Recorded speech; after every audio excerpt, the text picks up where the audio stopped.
Chapter 16. A Learned Italian. Seizing in his arms the friend so long and ardently desired, Dante almost carried him towards the window in order to obtain a better view of his features by the aid of the imperfect light that struggled through the grating. He was a man of small stature, with hair blanched rather by suffering and sorrow than by age. He had a deep-set, penetrating eye almost buried beneath the thick grey eyebrow, and a long and still black beard reaching down to his breast. His thin face, deeply furrowed by care, and the bold outline of his strongly marked features betokened a man more accustomed to exercise his mental faculties than his physical strength. Large drops of perspiration were now standing on his brow, while the garments that hung about him were so ragged that one could only guess at the pattern upon which they had originally been fashioned. The stranger might have numbered 60 or 65 years, but a certain briskness and appearance of vigour in his movements made it probable that he was aged more from captivity than the course of time. He received the enthusiastic greeting of his young acquaintance with evident pleasure, as though his chilled affections were rekindled and invigorated by his contact with one so warm and ardent. He thanked him with grateful cordiality for his kindly welcome, although he must at that moment have been suffering bitterly to find another dungeon, where he had fondly reckoned on discovering a means of regaining his liberty. "Let us first see," said he, "whether it is possible to remove the traces of my entrance here. Our future tranquillity depends upon our jailers being entirely ignorant of it." Advancing to the opening, he stooped and raised the stone easily, in spite of its weight. Then, fitting it into its place, he said, "You removed this stone very carelessly, but I suppose you had no tools to aid you." "Why?" exclaimed Dante with astonishment. "Do you possess any?" "I made myself some, and with the exception of a file, I have all that are necessary. A chisel, pincers, and a lever." "Oh, how I should like to see those products of your industry and patience." "Well, in the first place, here is my chisel."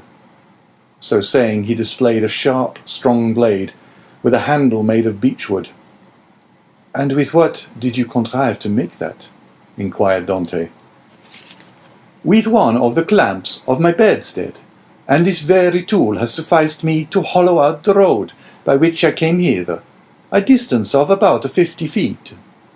50 feet, responded Dante, almost terrified. "Do not speak so loud, young man. Don't speak so loud.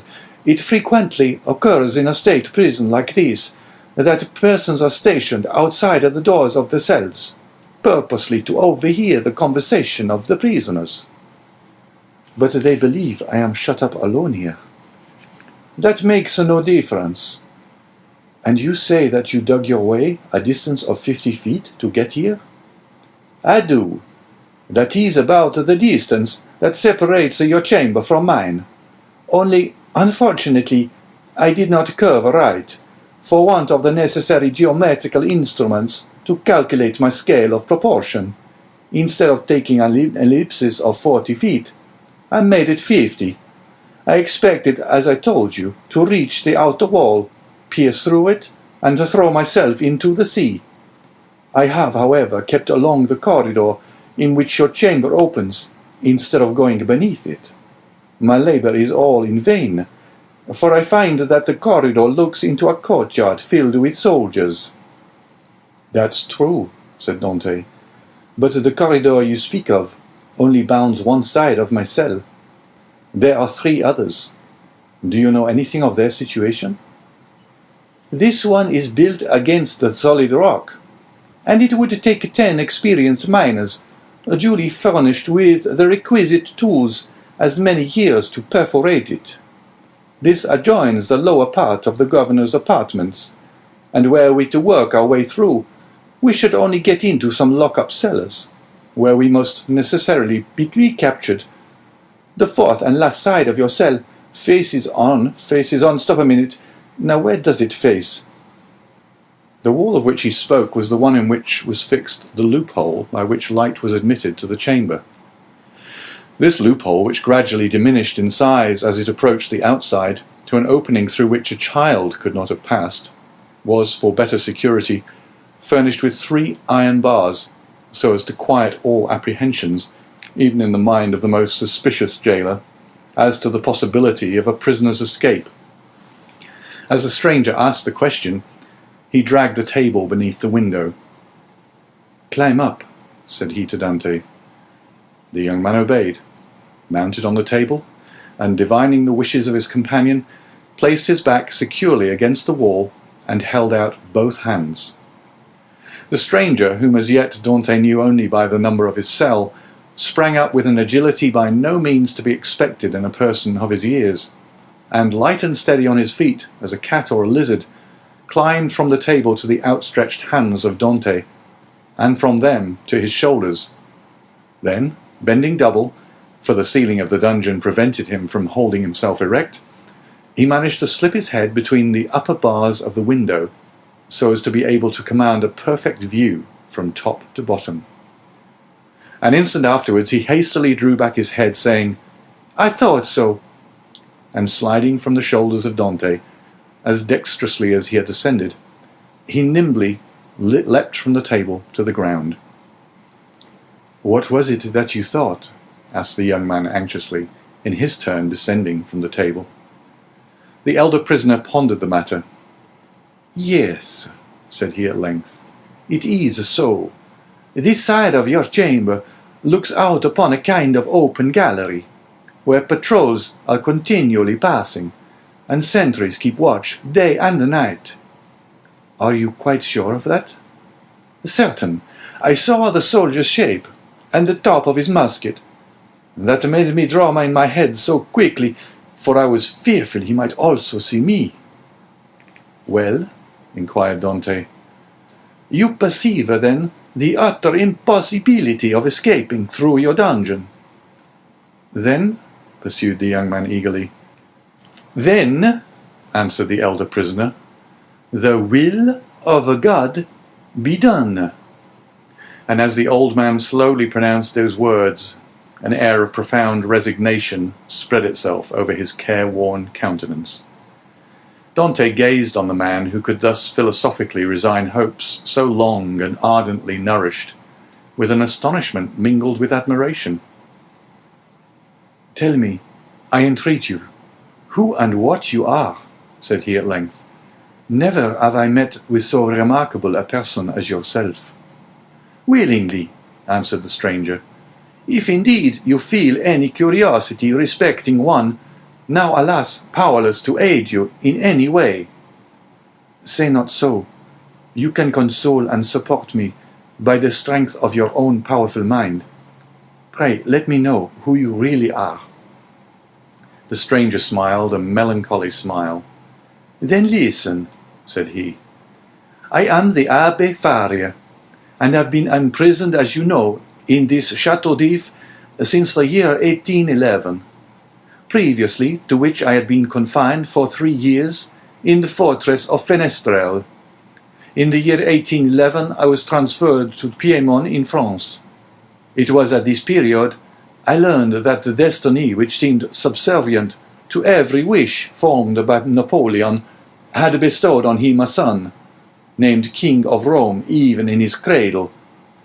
I was very far then from expecting the change you have just informed me of, namely that 4 years afterwards this colossus of power would be overthrown. Then who reigns in France at this moment? Napoleon II? No, Louis XVIII. The brother of Louis XVII? How inscrutable are the ways of Providence! For what great and mysterious purpose has it pleased heaven to abase the man once so elevated, and raise up him who was so abased?" Dante's whole attention was riveted on a man who could thus forget his own misfortunes while occupying himself with the destinies of others. "Yes, yes," continued he, "it will be the same as it was in England. After Charles I, Cromwell. After Cromwell, Charles II, and then James II, and then some son-in-law or relation, some Prince of Orange, a stadtholder who becomes a king. Then new concessions to the people, then a constitution, then liberty. Ah, my friend, said the abbé, turning towards Dante and surveying him with the kindling gaze of a prophet. You are young. You will see all this come to pass. Probably, if ever I get out of prison. True, replied Faria. We are prisoners, but I forget this sometimes, and there are even moments when my mental vision transports me beyond these walls, and I fancy myself at liberty. But wherefore are you here? Because in 1807 I dreamed of the very plan Napoleon tried to realize in 1811. Because, like Machiavelli, I desired to alter the political face of Italy, and instead of allowing it to be split up into a quantity of petty principalities, each held by some weak or tyrannical ruler, I sought to form one large, compact, and powerful empire. And lastly, because I fancied I had found my Caesar Borgia in a crowned simpleton, who feigned to enter into my views only to betray me. It was the plan of Alexander VI and Clement VII. But it will never succeed now, for they attempted it fruitlessly, and Napoleon was unable to complete his work.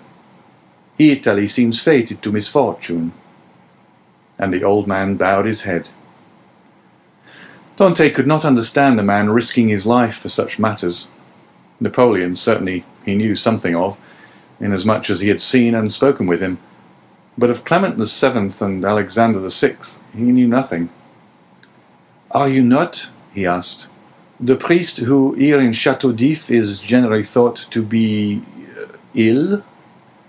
Mad, you mean, don't you? I did not like to say so, answered Dante, smiling.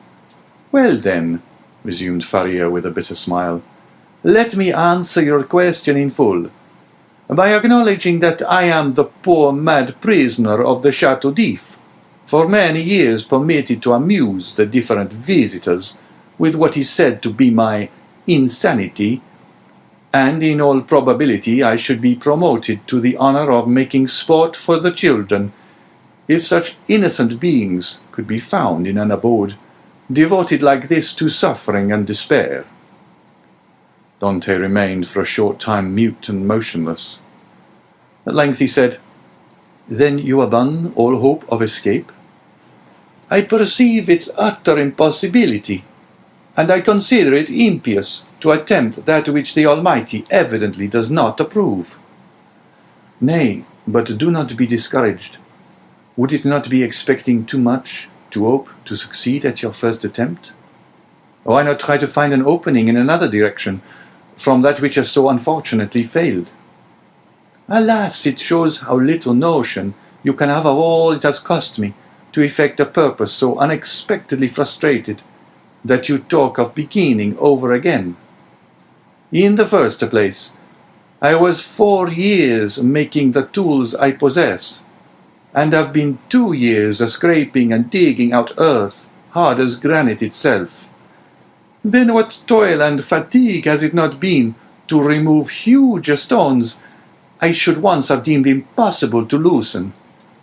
Whole days have I passed in these titanic efforts, considering my labour well repaid, if by night time I had contrived to carry away a square inch of this hard-bound cement, changed by ages into a substance unyielding as the stones themselves. Then to conceal the mass of earth and rubbish I dug up, I was compelled to break through a staircase and throw the fruits of my labour into the hollow part of it. But the well is now so completely choked up that I scarcely think it would be possible to add another handful of dust without leading to discovery. Consider also that I fully believed I had accomplished the end aim of my undertaking, for which I had so exactly husbanded my strength as to make it just hold out to the termination of my enterprise. And now, at the moment when I reckoned upon success, my hopes are forever dashed from me, No, I repeat again, that nothing will induce me to renew attempts evidently at variance with the Almighty's pleasure." Dante held down his head, that the other might not see how joy at the thought of having a companion outweighed the sympathy he felt for the failure of the abbé's plans. The abbé sank upon Edmond's bed, while Edmond himself remained standing. Escape had never once occurred to him. There are indeed some things which appear so impossible that the mind does not dwell on them for an instant. To undermine the ground for 50 feet, to devote 3 years to a labour which, if successful, would conduct you to a precipice overhanging the sea, to plunge into the waves from the height of 50, 60, perhaps 100 feet, at the risk of being dashed to pieces against the rocks, should you have been fortunate enough to have escaped the fire of the sentinels, and even supposing all these perils past, then to have to swim for your life a distance of at least 3 miles ere you could reach the shore, were difficulties so startling and formidable that Dante had never even dreamed of such a scheme, resigning himself rather to death. But the sight of an old man clinging to life with so desperate a courage gave a fresh turn to his ideas and inspired him with new courage. Another, older and less strong than he, had attempted what he had not had sufficient resolution to undertake, and had failed only because of an error in calculation. This same person, with almost incredible patience and perseverance, had contrived to provide himself with tools requisite for so unparalleled an attempt.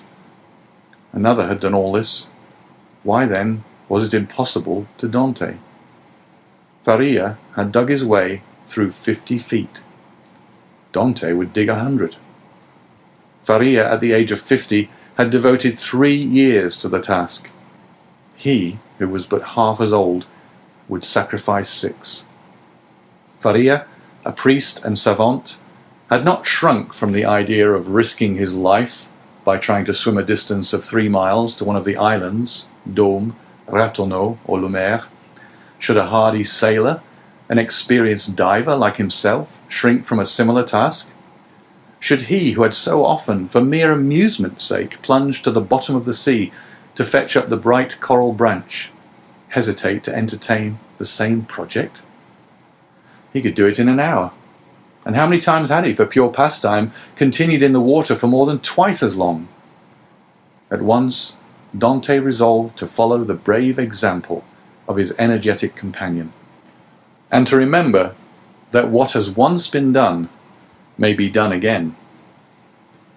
After continuing some time in profound meditation, the young man suddenly exclaimed, "I have found what you are in search of." Faria started. "Have you indeed?" cried he, raising his head with quick anxiety. "Pray, let me know what it is you have discovered." "The corridor through which you have bored your way from the cell you occupy here extends in the same direction as the outer gallery, does it not?" "It does." "And is not above 15 feet from it?" "About that." "Well then, I will tell you what we must do.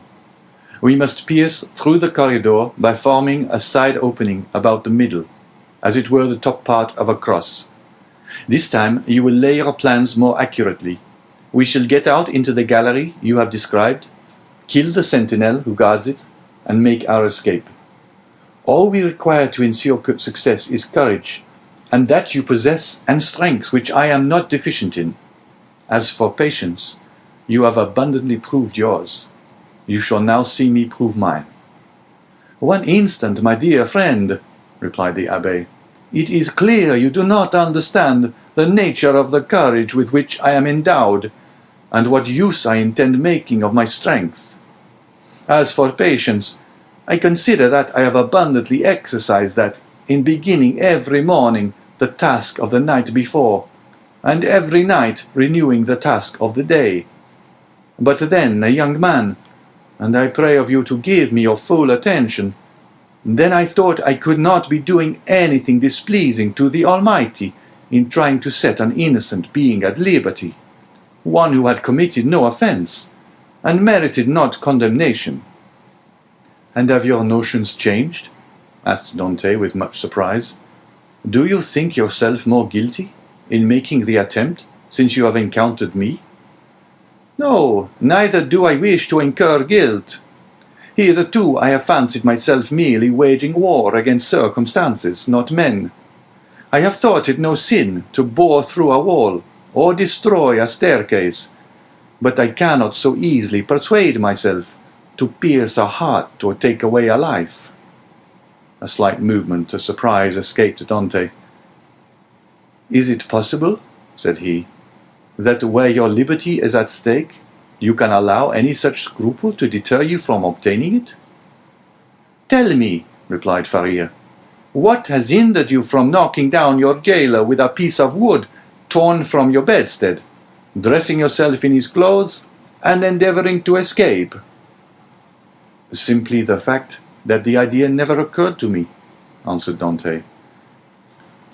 Because, said the old man, the natural repugnance to the commission of such a crime prevented you from thinking of it.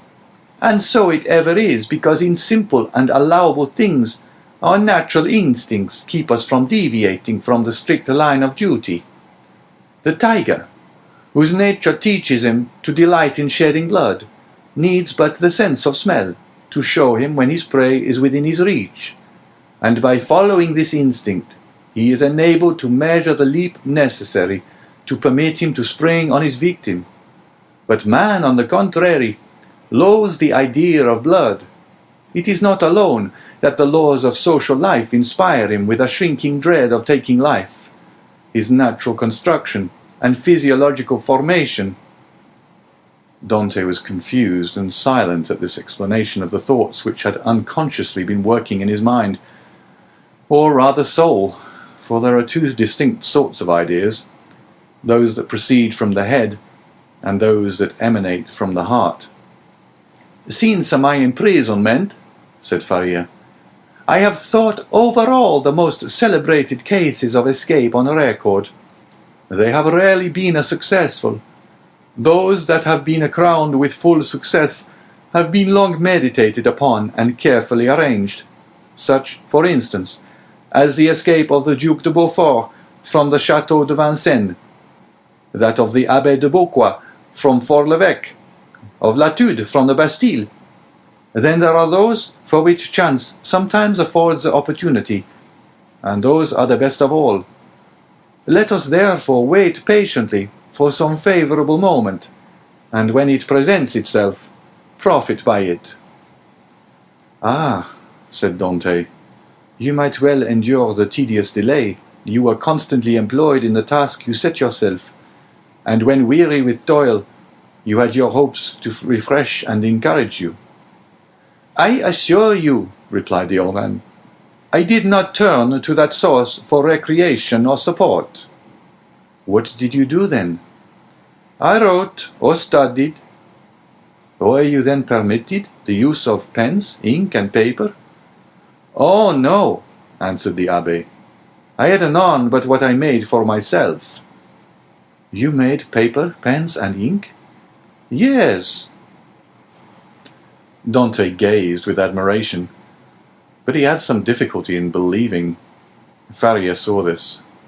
When you pay me a visit in my cell, my young friend, said he, I will show you an entire work, the fruits of the thoughts and reflections of my whole life, many of them meditated over in the shades of the Colosseum at Rome, at the foot of St. Mark's Column at Venice, and on the borders of the Arno at Florence, little imagining at the time that they would be arranged in order within the walls of the Château d'If. The work I speak of is called A Treatise on the Possibility of a General Monarchy in Italy, and will make one large quarto volume.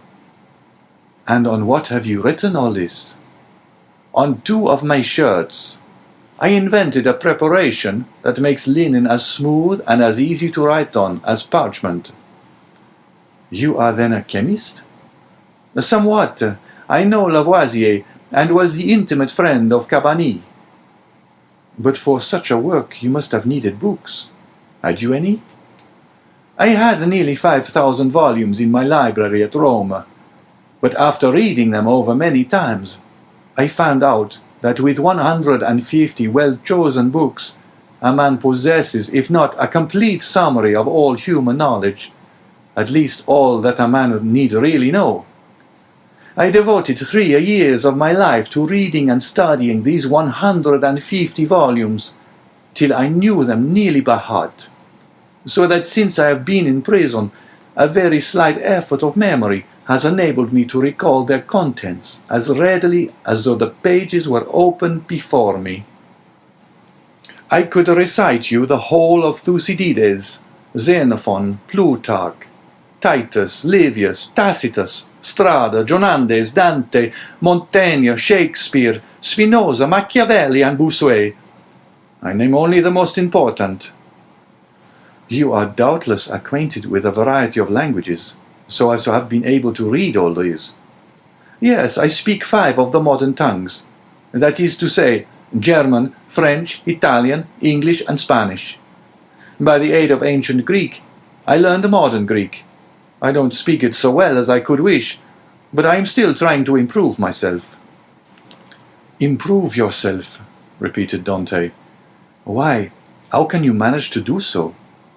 Why, I made a vocabulary of the words I knew, turned, returned, and arranged them, so as to enable me to express my thoughts through their medium.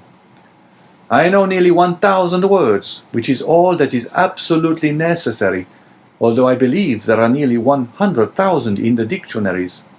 I cannot hope to be very fluent, but I certainly should have no difficulty in explaining my wants and wishes, and that would be quite as much as I should ever require.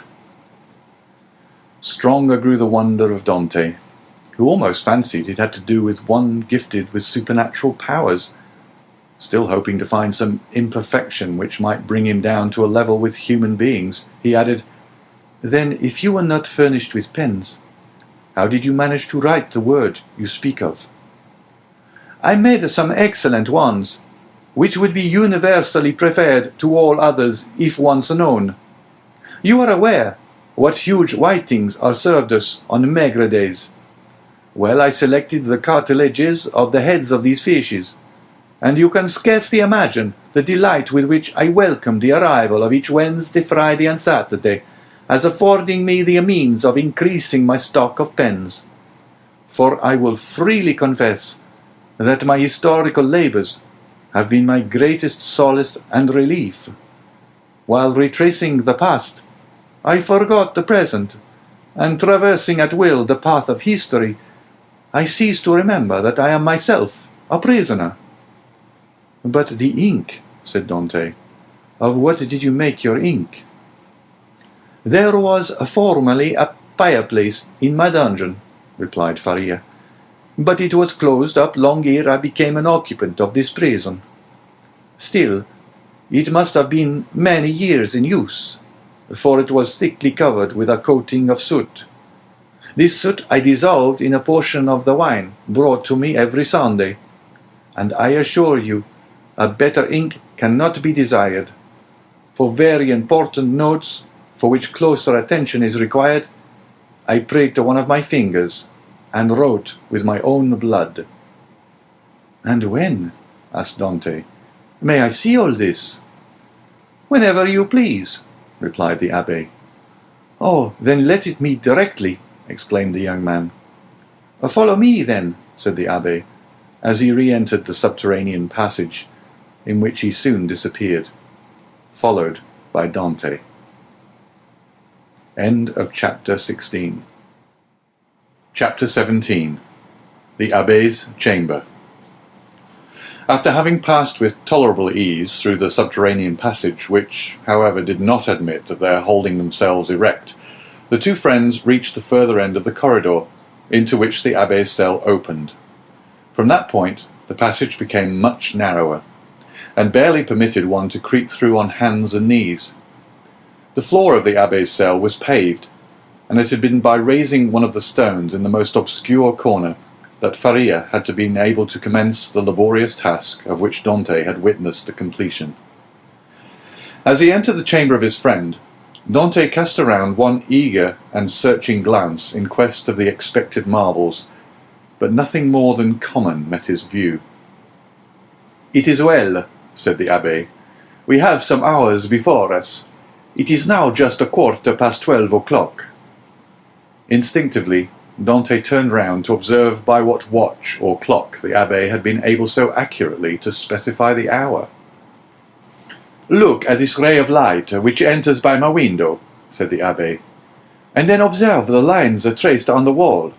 Well, by means of these lines, which are in accordance with the double motion of the earth, and the ellipse it describes around the sun, I am enabled to ascertain the precise hour with more minuteness than if I possessed a watch, for that might be broken or deranged in its movements, while the sun and the earth never vary in their appointed paths."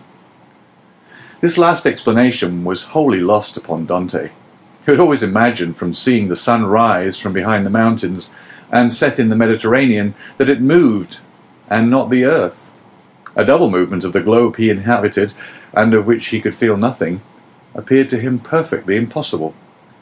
Each word that fell from his companion's lips seemed fraught with the mysteries of science, as worthy of digging out as of the gold and diamonds in the mines of Guzerat and Golconda, which he could just recollect having visited during a voyage made in his earliest youth.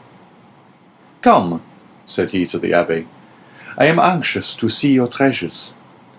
The abbé smiled, and proceeding to the disused fireplace, raised by the help of his chisel a long stone, which had doubtless been the hearth, beneath which was a cavity of considerable depth, serving as a safe depository of the articles mentioned to Dante. "What do you wish to see first?" asked the abbé. "Oh, your great work on the Monarchy of Italy." Faria then drew forth from his hiding-place 3 or 4 rolls of linen, laid one over the other like folds of papyrus. These rolls consisted of slips of cloth about 4 inches wide and 18 long. They were all carefully numbered, and closely covered with writing, so legible that Dante could easily read it, as well as make out the sense, it being in Italian, a language he, as a Provençal, perfectly understood. "There," said he, "there is the work complete. I wrote the word finis at the end of the 68th strip about a week ago. I have torn up 2 of my shirts, and as many handkerchiefs as I was master of, to complete the precious pages. Should I ever get out of prison and find in all Italy a printer courageous enough to publish what I have composed, my literary reputation is forever secured." "I see," answered Dante. "Now let me behold the curious pens with which you have written your work." "Look," said Faria, showing to the young man a slender stick about 6 inches long, and much resembling the size of the handle of a fine painting brush, to the end of which was tied, by a piece of thread, one of those cartilages of which the abbé had before spoken to Dante. It was pointed, and divided at the nib like an ordinary pen. Dante examined it with intense admiration, then looked around to see the instrument with which it had been shaped so correctly into form. "Ah, yes," said Faria. "The penknife, that's my masterpiece. I made it as well, this larger knife, out of an old iron candlestick." The penknife was sharp and keen as a razor. As for the other knife, it would serve a double purpose, and with it one cut and thrust. Dante examined the various articles shown to him with the same attention that he had bestowed on the curiosities and strange tools exhibited in the shops at Marseille as the works of the savages in the South Seas, from whence they had been brought by the different trading vessels. "As for the ink," said Faria, "I told you I managed to obtain that, and I only just made it from time to time as I require it." "One thing still puzzles me," observed Dante, "and that is how you managed to do all this by daylight." "I worked at night also," replied Faria. "Night? Why, for heaven's sake, are your eyes like cats, that you can see to work in the dark?" "Indeed they are not, but God has supplied man with the intelligence that enables him to overcome the limitations of natural conditions. I furnish myself with a light." "You did? Pray, tell me how." "I separated the fat from the meat served to me, melted it, and so made oil. Here is my lamp. So saying, the abbé exhibited a sort of torch, very similar to those used in public illuminations. But light. Here are 2 flints and a piece of burnt linen. And matches? I pretended that I had a disorder of the skin, and asked for a little sulphur, which was readily supplied. Dante laid the different things he had been looking at on the table, and stood with his head drooping on his breast, as though overwhelmed by the perseverance and strength of Faria's mind. "You have not seen all yet," continued Faria, "for I do not think it wise to trust all my treasures in the same hiding place. Let us shut this one up." They put the stone back in its place. The abbé sprinkled a little dust over it to conceal the traces of its having been removed, rubbed his foot well on it to make it assume the same appearance as the other, and then, going towards his bed, he removed it from the spot it stood in. Behind the head of the bed, and concealed by a stone fitting in so closely as to defy all suspicion, was a hollow space, and in this space a ladder of cords between 25 and 38 feet in length. Dante closely and eagerly examined it. He found it firm, solid, and compact enough to bear any weight. "Who supplied you with the materials for making this wonderful work?" "I tore up several of my shirts and ripped out the seams in the sheets of my bed during my 3 years' imprisonment at Fenestrelle, and when I was removed to the Château d'If, I managed to bring the ravellings with me so that I have been able to finish my work here." "And was it not discovered that your sheets were unhemmed?" "Oh no, for when I had taken out the thread I required, I hemmed the edges over again." "With what?" "With this needle," said the abbé, as opening his ragged vestments he showed Dante a long, sharp fishbone, with a small perforated eye for the thread, a small portion of which still remained in it.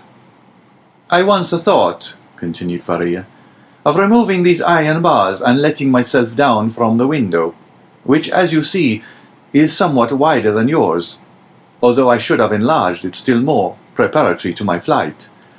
However, I discovered that I should merely have dropped into a sort of inner court, and I therefore renounced the project altogether as too full of risk and danger.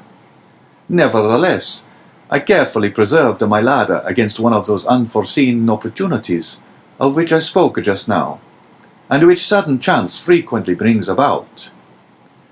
While affecting to be deeply engaged in examining the ladder, the mind of Dante was, in fact, busily occupied by the idea that a person so intelligent, ingenious, and clear-sighted as the abbé might probably be able to solve the dark mystery of his own misfortunes, where he himself could see nothing. "What are you thinking of?" asked the abbé smilingly, imputing the deep abstraction in which his visitor was plunged to the excess of his awe and wonder. "I was reflecting, in the first place," replied Dante, "upon the enormous degree of intelligence and ability you must have employed to reach the high perfection to which you have attained. What would you not have accomplished if you had been free?" "Possibly nothing at all. The overflow of my brain would probably, in a state of freedom, have evaporated in 1,000 follies. Misfortune is needed to bring to light the treasures of the human intellect. Compression is needed to explode gunpowder. Captivity has brought my mental faculties to a focus, and you are well aware that from the collision of clouds electricity is produced, from electricity lightning, from lightning illumination." "No," replied Dante, "I know nothing. Some of your words are to me quite empty of meaning. You must be blessed indeed to possess the knowledge you have." The abbé smiled. "Well," said he, "but you had another subject for your thoughts. Did you not say so just now?" "I did." "You have told me as yet but one of them. Let me hear the other." "It was this, that while you had related to me all the particulars of your past life, you were perfectly unacquainted with mine." "Your life, my young friend, has not been of sufficient length to admit of your having passed through any very important events."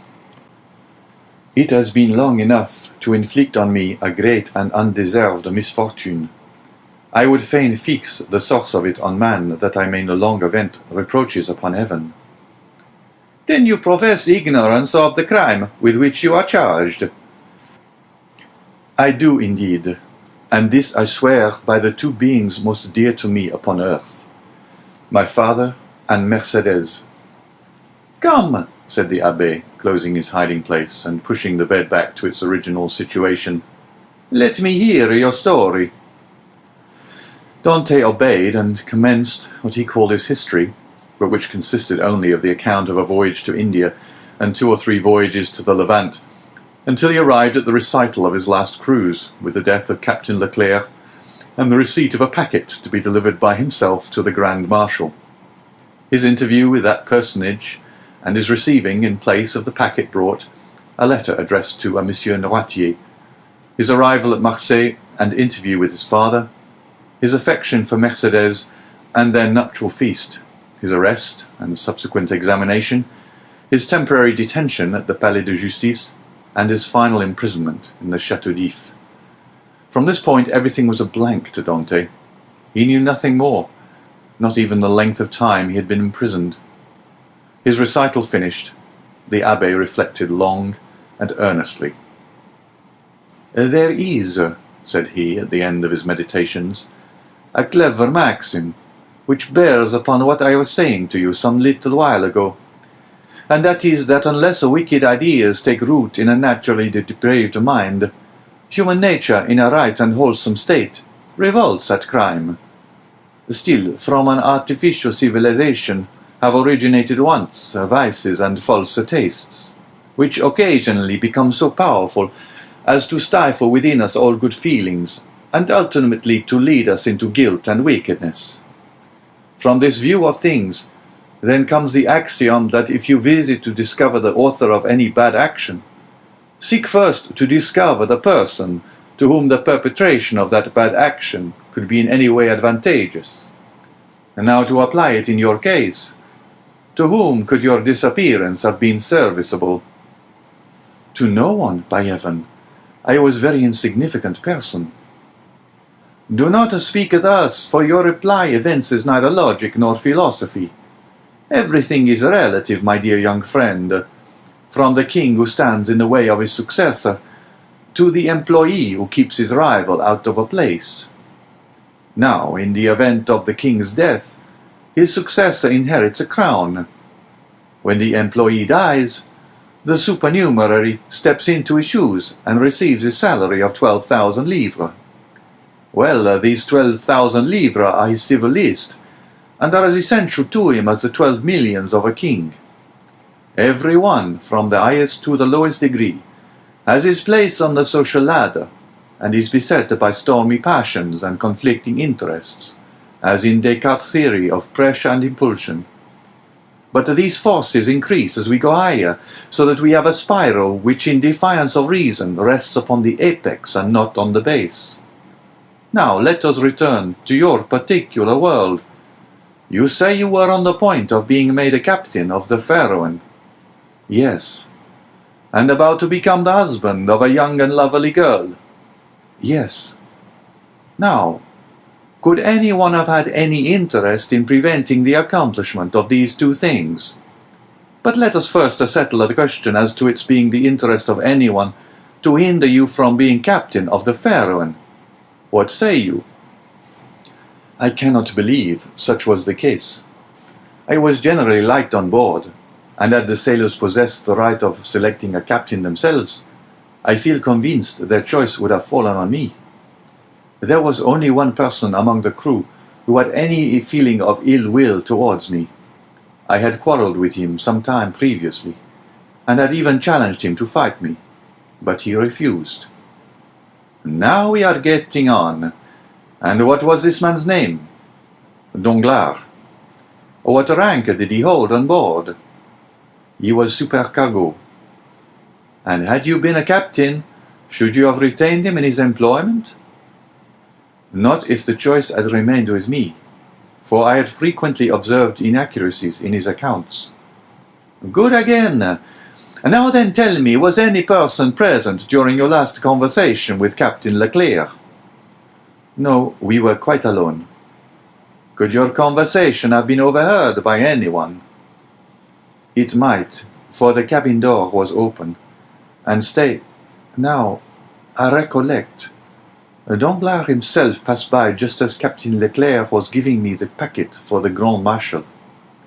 That's better, cried the Abbé. Now we are on the right ascent. Did you take anybody with you when you put into the port of Elba? Nobody. Somebody there received your packet, and gave you a letter in place of it, I think. Yes, the Grand Marshal did. And what did you do with that letter? Put it into my portfolio. You had your portfolio with you, then? Now, how could a sailor find room in his pocket for a portfolio large enough to contain an official letter? You are right, it was left on board. Then it was not until your return to the ship that you put the letter in the portfolio? No. And what did you do with this same letter while returning from the Porto Ferraio to the vessel? I carried it in my hand. So that when you went on board the Pharaon, everybody could see that you held a letter in your hand? Yes. Danglars as well as the rest? Danglars as well as others. Now listen to me, and try to recall every circumstance attending your arrest.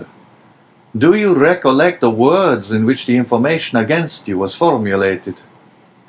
Oh yes, I read it over 3 times, and the words sank deeply into my memory. Repeat it to me. Dante paused a moment, then said, "This is it, word for word. The king's attorney is informed by a friend to the throne and religion that one Edmond Dante, mate on board the Pharaon, this day arrived from Smyrna, after having touched at Naples and Porto Ferraio, has been entrusted by Murat with a packet for the usurper, again by the usurper, with a letter for the Bonapartist Club in Paris. This proof of his guilt may be procured by his immediate arrest, as the letter will be found either about his person, at his father's residence, or in his cabin on board the Pharaon." The Abbé shrugged his shoulders. "The thing is clear as day," said he, "and you must have had a very confiding nature, as well as a good heart, not to have suspected the origin of the whole affair." "Do you really think so? That would indeed be infamous." "How did Danglars usually write?" "In a handsome running hand." "And how was the anonymous letter written?" "Backhanded." Again the Abbé smiled. "Disguised?" "It was very boldly written, if disguised." "Stop a bit," said the Abbé, taking out what he called his pen, and after dipping it into the ink, he wrote on a piece of prepared linen with his left hand the first 2 or 3 words of the accusation. Dante drew back and gazed on the Abbé with sensation almost amounting to terror. "How very astonishing!" cried he at length. "Why, your writing exactly resembles that of the accusation." "Simply because that accusation had been written with the left hand, and I have noticed that—" "What?" "That while the writing of different persons done with the right hand varies, that performed with the left hand is invariably uniform." "You have evidently seen and observed everything." "Let us proceed." "Oh, yes, yes." "Now, as regards the second question." "I am listening." "Was there any person whose interest it was to prevent your marriage with Mercedes?" "Yes, a young man who loved her." "And his name was?" "Fernand." "This is a Spanish name, I think." "He was a Catalan." "You imagine him capable of writing the letter?" "Oh no, he would more likely have got rid of me by sticking a knife into me." "That is in a strict accordance with the Spanish character. An assassination they will unhesitatingly commit, but an act of cowardice, never." "Besides," said Dante, "the various circumstances mentioned in the letter were wholly unknown to him. You had never spoken of them yourself to anyone? To no one. Not even to your mistress? No, not even to my betrothed. Then it is a Danglars. I feel quite sure of it now. Wait a little. Pray, was Danglars acquainted with Fernand? No. Yes, he was. Now I recollect. What? To have seen them both sitting at table together under an arbour at Père Pamphil's the evening before the day fixed for my wedding. They were in earnest conversation. Danglars was joking in a friendly way, but Fernand looked pale and agitated. Were they alone? There was a third person with them, whom I knew perfectly well, and who had in all probability made their acquaintance. He was a tailor named Caderousse, but he was very drunk. Stay, how strange, that it should not have occurred to me before. Now I remember quite well that on the table round which they were sitting were pens, ink, and paper. Oh, the heartless, treacherous scoundrels! Exclaimed Dante, pressing his hand to his throbbing brows. Is there anything else I can assist you in discovering, besides the villainy of your friends? Inquired the abbé with a laugh. Yes, replied Dante eagerly. I would beg of you, who see so completely to the depths of things, and to whom the greatest mystery seems but an easy riddle, to explain to me how it was that I underwent no second examination, was never brought to trial, and above all, was condemned without ever having had sentence passed on me. That is altogether a different and more serious matter, responded the abbé. The ways of justice are frequently too dark and mysterious to be easily penetrated. All we have hitherto done in the matter has been child's play. If you wish me to enter upon the more difficult part of the business, you must assist me by the most minute information on every point. Pray ask me whatever question you please, for in good truth you see more clearly into my life than I do myself. In the first place, then who examined you? The king's attorney, his deputy, or a magistrate? The deputy. Was he young or older? About 6 or 27 years of age, I should say. So, answered the abbé, old enough to be ambitious, but too young to be corrupt. And how did he treat you? With more of mildness than severity. Did you tell him your whole story? I did. And did his conduct change at all in the course of your examination? He did appear much disturbed when he read the letter that had brought me into this scrape. He seemed quite overcome by my misfortune. By your misfortune? Yes. Then you feel quite sure that it was the misfortune he deplored? He gave me one great proof of his sympathy at any rate. And that? He burnt the sole evidence that could at all have criminated me.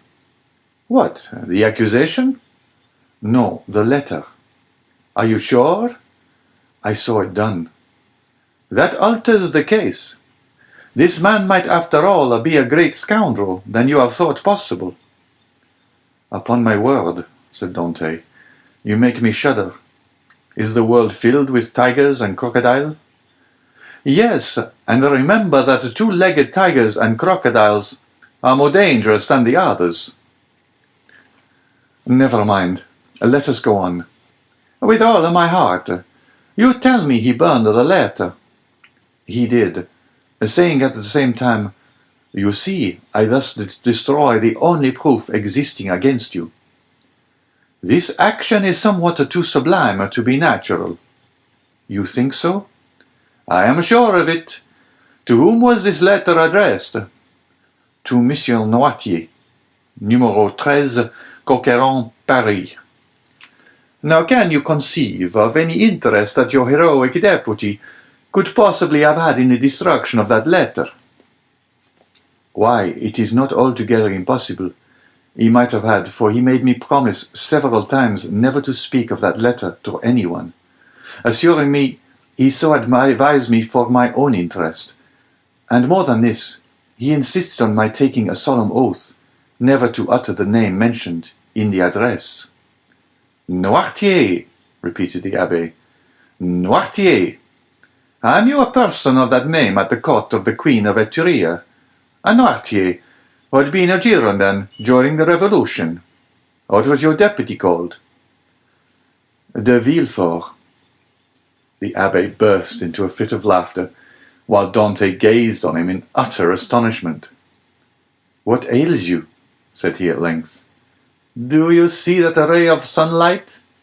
I do. Well, the whole thing is more clear to me than that sunbeam is to you. Poor fellow, poor young man. And you tell me this magistrate expressed great sympathy and commiseration for you. He did.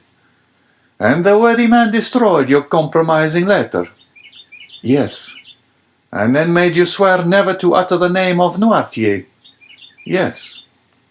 Why, you poor short-sighted simpleton, can you not guess who this Noirtier was, whose very name he was so careful to keep concealed? Noirtier was his father. Had a thunderbolt fallen at the feet of Dante, or hell opened its yawning gulf before him, he could not have been more completely transfixed with horror than he was at the sound of these unexpected words. Starting up, he clasped his hands around his head as though to prevent his very brain from bursting, and exclaimed, His father? His father? Yes, his father, replied the Abbé. His right name was Noirtier de Villefort. At this instant a bright light shot through the mind of Dante, and cleared up all that had been dark and obscure before. The change that had come over Villefort during the examination, the destruction of the letter, the exacted promise, the almost supplicating tones of the magistrate who seemed rather to implore mercy than to pronounce punishment. All returned with a stunning force to his memory. He cried out and staggered against the wall like a drunken man. Then he hurried to the opening that led from the Abbé's cell to his own and said, I must be alone, to think over all this. When he regained his dungeon, he threw himself on his bed, where the turnkey found him in the evening visit, sitting with fixed gaze and contracted features, dumb and motionless as a statue. During these hours of profound meditation, which to him had seemed only minutes, he had formed a fearful resolution, and bound himself to its fulfilment by a solemn oath. Dante was at length roused from his reverie by the voice of Faria, who, having also been visited by his jailer, had come to invite his fellow-sufferer to share his supper. The reputation of being out of his mind, though harmlessly and even amusingly so, had procured for the Abbé unusual privileges. He was supplied with bread of a finer, whiter quality than the usual prison fare, and even regaled each Sunday with a small quantity of wine. Now this was a Sunday, and the Abbé had come to ask his young companion to share the luxuries with him. Dante followed. His features were no longer contracted, and now wore their usual expression. But there was that in his whole appearance that bespoke one who had come to a fixed and desperate resolve. Faria bent on him his penetrating eye. I regret now, said he, having helped you in your late inquiries, or having given you the information I did. Why so? inquired Dante. Because it has instilled a new passion in your heart, that of vengeance. Dante smiled. Let us talk of something else, said he. Again the Abbé looked at him, then mournfully shook his head, but in accordance with Dante's request, he began to speak of other matters. The elder prisoner was one of those persons whose conversation, like that of all who had experienced many trials, contained many useful and important hints, as well as sound information. But it was never egotistical, for that unfortunate man never alluded to his own sorrows. Dante listened with admiring attention to all he said. Some of his remarks corresponded with what he already knew, or applied to the sort of knowledge his nautical life had enabled him to acquire. A part of the good abbé's words, however, were wholly incomprehensible to him, but like the aurora which guides the navigator in northern latitudes, opened new vistas to the inquiring mind of the listener, and gave fantastic glimpses of new horizons, enabling him justly to estimate the delight an intellectual mind would have in following one so richly gifted as Faria along the heights of truth, where he was so much at home. "You must teach me a small part of what you know," said Dante, "if only to prevent your growing weary of me. I can well believe that so learned a person as yourself would prefer absolute solitude to being tormented with the company of one as ignorant and uninformed as myself. If you will only agree to my request, I promise you never to mention another word about escaping." The abbé smiled. "Alas, my boy," said he, "human knowledge is confined within very narrow limits, and when I have taught you mathematics, physics, history, and the 3 or 4 modern languages with which I am acquainted, you will know as much as I do myself. Now it will scarcely require 2 years for me to communicate to you the stock of learning I possess."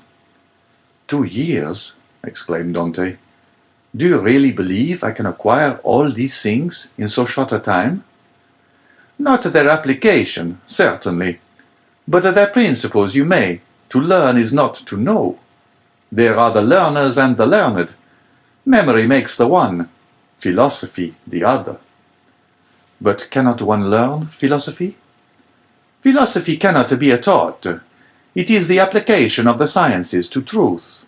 It is like the golden cloud in which the Messiah went up into heaven." "Well then," said Dante, "what shall you teach me first? I am in a hurry to begin. I want to learn." "Everything," said the abbé. And that very evening the prisoners sketched a plan of education to be entered upon the following day. Dante possessed a prodigious memory, combined with an astonishing quickness and readiness of conception. The mathematical turn of his mind rendered him apt at all kinds of calculation, while his naturally poetical feelings threw a light and pleasing veil over the dry reality of arithmetical computation, or the rigid severity of geometry. He already knew Italian, and had also picked up a little of the Romaic dialect during voyages to the East, and by the aid of these 2 languages he easily comprehended the construction of all the others, so that at the end of 6 months he began to speak Spanish, English, and German. In strict accordance with the promise made to the abbé, Dante spoke no more of escape. Perhaps the delight his studies afforded him left no room for such thoughts. Perhaps the recollection that he had pledged his word, on which his sense of honour was keen, kept him from referring in any way to the possibilities of flight. Days, even months, passed by unheeded in one rapid and instructive course. At the end of a year, Dante was a new man. Dante observed, however, that Faria, in spite of the relief his society afforded, daily grew sadder. One thought seemed incessantly to harass and distract his mind. Sometimes he would fall into long reverie, sigh heavily and involuntarily, then suddenly rise, and with folded arms begin pacing the confined space of his dungeon. One day he stopped all at once and exclaimed, "Ah, if there were no sentinel!" "There shall not be one a minute longer than you please," said Dante, who had followed the working of his thoughts as accurately as though his brain were enclosed in crystal, so clear as to display its minutest operations. "I have already told you," answered the abbé, "that I loathe the idea of shedding blood. And yet the murder, if you choose to call it so, would be simply a measure of self-preservation." "No matter. I could never agree to it." "Still, you have thought of it." "Incessantly, alas!" cried the abbé. "And you have discovered a means of regaining our freedom, have you not?" asked Dante eagerly. "I have. If it were only possible to place a deaf and blind sentinel in the gallery beyond us." "He shall be both blind and deaf," replied the young man, with an air of determination that made his companion shudder. No, no, cried the abbé. Impossible. Dante endeavoured to renew the subject. The abbé shook his head in token of disapproval, and refused to make any further response. 3 months passed away. Are you strong? The abbé asked one day of Dante. The young man in reply took up the chisel, bent it into the form of a horseshoe, and then as readily straightened it. And you will engage not to do any harm to the sentry, except as a last resort? I promise, on my honour. Then, said the abbé, we may hope to put our design into execution. And how long shall we be in accomplishing the necessary work? At least a year. And shall we begin at once? At once. We have lost a year to no purpose, cried Dante. Do you consider the last 12 months to have been wasted? Asked the abbé. Forgive me, cried Edmund, blushing deeply. Tut, tut, answered the abbé. Man is but a man after all, and you are about the best specimen of the genus I have ever known. Come, let me show you my plan. The abbé then showed Dante the sketch he had made for their escape. It consisted of a plan of his own cell and that of Dante with the passage which united them. In this passage he proposed to drive a level as they do in mines. This level would bring the 2 prisoners immediately beneath the gallery, where the sentry kept watch. Once there, a large excavation would be made, and one of the flagstones with which the gallery was paved be so completely loosened that at the desired moment it would give way beneath the feet of the soldier, who, stunned by his fall, would be immediately bound and gagged by Dante, before he had power to offer any resistance. The prisoners were then to make their way through one of the gallery windows, and to let themselves down from the outer walls by means of the abbé's ladder of cords. Dante's eyes sparkled with joy, and he rubbed his hands with delight at the idea of a plan so simple, yet apparently so certain to succeed. That very day the miners began their labours, with a vigour and alacrity proportional to their long rest from fatigue and their hopes of ultimate success. Nothing interrupted the progress of the work, except the necessity that each was under of returning to his cell in anticipation of the turnkey's visits. They had learned to distinguish the almost imperceptible sound of his footsteps as he descended towards their dungeons, and happily never failed of being prepared for his coming.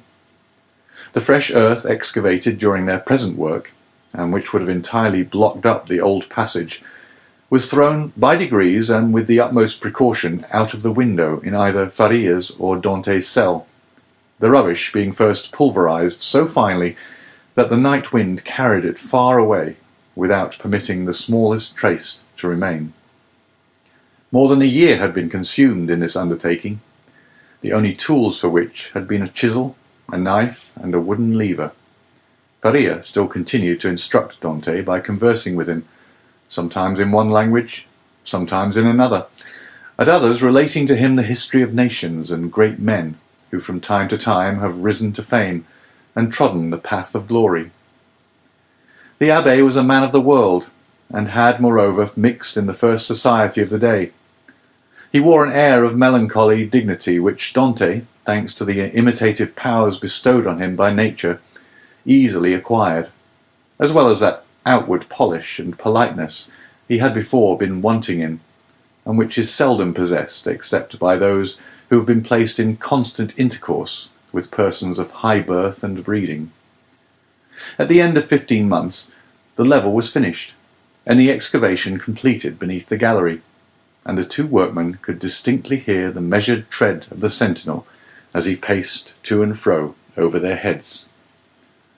Compelled as they were to await a night sufficiently dark to favour their flight, they were obliged to defer their final attempt till that auspicious moment should arrive. Their greatest dread now was lest the stone through which the sentry was doomed to fall should give way before its right time. And this they had in some measure provided against by propping it up with a small beam which they had discovered in the walls through which they had worked their way. Dante was occupied in arranging this piece of wood when he heard Faria, who had remained in Edmond's cell for the purpose of cutting a peg to secure their rope ladder, call to him in a tone indicative of great suffering. Dante hastened to his dungeon, where he found him standing in the middle of the room, pale as death, his forehead streaming with perspiration, and his hands clinched tightly together. "Gracious heavens!" exclaimed Dante. "What is the matter? What has happened?" "Quick, quick!" returned the abbé. "Listen to what I have to say." Dante looked in fear and wonder at the livid countenance of Faria, whose eyes, already dull and sunken, were surrounded by purple circles, while his lips were white as those of a corpse, and his very hair seemed to stand on end. "Tell me, I beseech you, what ails you?" cried Dante, letting his chisel fall to the floor. "Alas," faltered the abbé, "all is over with me. I am seized with a terrible, perhaps mortal illness. I can feel that the paroxysm is fast approaching. I had a similar attack the year previous to my imprisonment. This malady admits but of one remedy. I will tell you what it is. Go into my cell as quickly as you can. Draw out one of the feet that support the bed. You will find it has been hollowed out for the purpose of containing a small phial. You will see they are filled with a red-looking fluid. Bring it to me. Or rather, no, I may be found here. Therefore, help me back to my room while I have the strength to drag myself along. Who knows what may happen, or how long the attack may last?" In spite of the magnitude of the misfortune which thus suddenly frustrated his hopes, Dante did not lose his presence of mind, but descended into the passage, dragging his unfortunate companion with him. Then, half carrying, half supporting him, he managed to reach the abbé's chamber, when he immediately laid the sufferer on his bed. "Thanks," said the poor abbé, shivering as though his veins were filled with ice. "I am about to be seized with a fit of catalepsy. When it comes to its height, I shall probably lie still and motionless as though dead, uttering neither sigh nor groan. On the other hand, the symptoms may be much more violent, and cause me to fall into fearful convulsions, foam at the mouth, and cry out loudly. Take care my cries are not heard, for if they are, it is more than probable I shall be removed to another part of the prison, and we be separated forever. When I become quite motionless, cold, and rigid as a corpse, then, and not before, be careful about this, force open my teeth with a knife, pour from 8 to 10 drops of the liquor contained in the phial down my throat, and I may perhaps revive." "Perhaps," exclaimed Dante in grief-stricken tones. "Help! Help!" cried the abbé. I die!" So sudden and violent was the fit that the unfortunate prisoner was unable to complete the sentence. A violent convulsion shook his whole frame. His eyes started from their sockets. His mouth was drawn on one side. His cheeks became purple. He struggled, foamed, dashed himself about, and uttered the most dreadful cries, which, however, Dante prevented from being heard by covering his head with the blanket. The fit lasted 2 hours. Then, more helpless than an infant, and colder and paler than marble, more crushed and broken than a reed trampled underfoot, he fell back, doubled up in one last convulsion, and became as rigid as a corpse. Edmond waited till life seemed extinct in the body of his friend. Then, taking up the knife, he with difficulty forced open the closely fixed jaws, carefully administered the appointed number of drops, and anxiously awaited the result. An hour passed away, and the old man gave no sign of returning animation. Dante began to fear he had delayed too long ere he had administered the remedy, and thrusting his hands into his hair, continued gazing on the lifeless features of his friend. At length, a slight colour tinged the livid cheeks.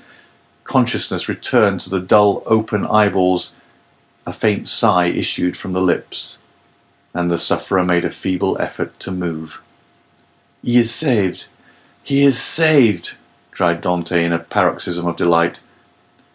The sick man was not yet able to speak, but he pointed with evident anxiety towards the door. Dante listened and plainly distinguished the approaching steps of the jailer. It was therefore near 7 o'clock, but Edmond's anxiety had put all thoughts of time out of his head. The young man sprang to the entrance, darted through it, carefully drawing the stone over the opening, and hurried to his cell. He had scarcely done so before the door opened, and the jailer saw the prisoner seated as usual on the side of his bed.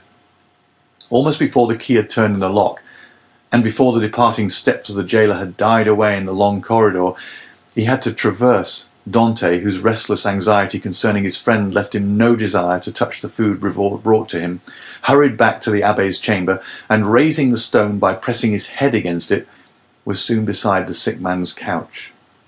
Faria had now fully regained his consciousness, but he still lay helpless and exhausted. "I did not expect to see you again," said he feebly to Dante. "And why not?" asked the young man. "Did you fancy yourself dying?" "No, I had no such idea. But, knowing that all was ready for flight, I thought you might have made your escape." A deep glow of indignation suffused the cheeks of Dante. "Without you? Did you really think me capable of that?" "At least," said the abbé, "I now see how wrong such an opinion would have been. Alas, alas, I am fearfully exhausted and debilitated by this attack." "Be of good cheer," replied Dante. "Your strength will return." And as he spoke, he seated himself near the bed beside Faria and took his hands. The abbé shook his head. "The last attack I had," said he, "lasted but half an hour, and after it I was hungry, and got up without help. Now I can move neither my right arm nor leg, and my head seems uncomfortable, which shows that there has been a suffusion of blood on the brain. The third attack will either carry me off, or leave me paralyzed for life." "No, no," cried Dante, "you are mistaken. You will not die, and your third attack, if indeed you should have another, will find you at liberty. We shall save you another time, as we have done this, only with a better chance of success, because we shall be able to command every requisite assistance." "My good Edmond," answered the abbé, "be not deceived. The attack which has just passed away condemns me forever to the walls of a prison. None can fly from a dungeon who cannot walk." "Well, we will wait a week, a month, 2 months, if need be, and meanwhile your strength will return. Everything is in readiness for our flight, and we can select any time we choose. As soon as you feel able to swim, we will go." "I shall never swim again," replied Faria. "This arm is paralyzed, not for a time, but forever. Lift it and judge if I am mistaken." The young man raised the arm, which fell back by its own weight, perfectly inanimate and helpless. A sigh escaped him. "You are convinced now, Edmond, are you not?" asked the abbé. "Depend upon it. I know what I say. Since the first attack I experienced of this malady, I have continually reflected on it. Indeed, I expected it, for it is a family inheritance. Both my father and grandfather died of it in a third attack. The physician, who prepared me for the remedy I have twice successfully taken, was no other than the celebrated Cabanilles, and he predicted a similar end for me." "The physician may be mistaken," exclaimed Dante. "And as for your poor arm, what difference will that make? I can take you on my shoulders and swim for both of us." "My son," said the abbé, "you, who are a sailor and a swimmer, must know as well as I do that a man so loaded would sink before he had done 50 strokes. Cease then to allow yourself to be duped by vain hopes that even your own excellent heart refuses to believe in." Here I shall remain till the hour of my deliverance arrives, and that in all human probability will be the hour of my death. As for you, who are young and active, delay not on my account, but fly, go. I give you back your promise." "It is well," said Dante. "Then I shall also remain." Then rising and extending his hand with an air of solemnity over the old man's head, he slowly added, "By the blood of Christ, I swear never to leave you while you live." Faria gazed fondly on his noble-minded, single-hearted, high-principled young friend, and read in his countenance ample confirmation of the sincerity of his devotion and the loyalty of his purpose. "Thanks," murmured the invalid, extending one hand. "I accept. You may one of these days reap the reward of your disinterested devotion. But as I cannot, and you will not quit this place, it becomes necessary to fill up the excavation beneath the soldier's gallery. He might, by chance, hear the hollow sound of his footsteps, and call the attention of his officer to the circumstance. That would bring about a discovery which would inevitably lead to our being separated. Go then, and set about this work in which, unhappily, I can offer you no assistance. Keep at it all night, if necessary, and do not return here tomorrow till after the jailer is visited me. I shall have something of the greatest importance to communicate to you." Dante took the hand of the abbé in his, and affectionately pressed it.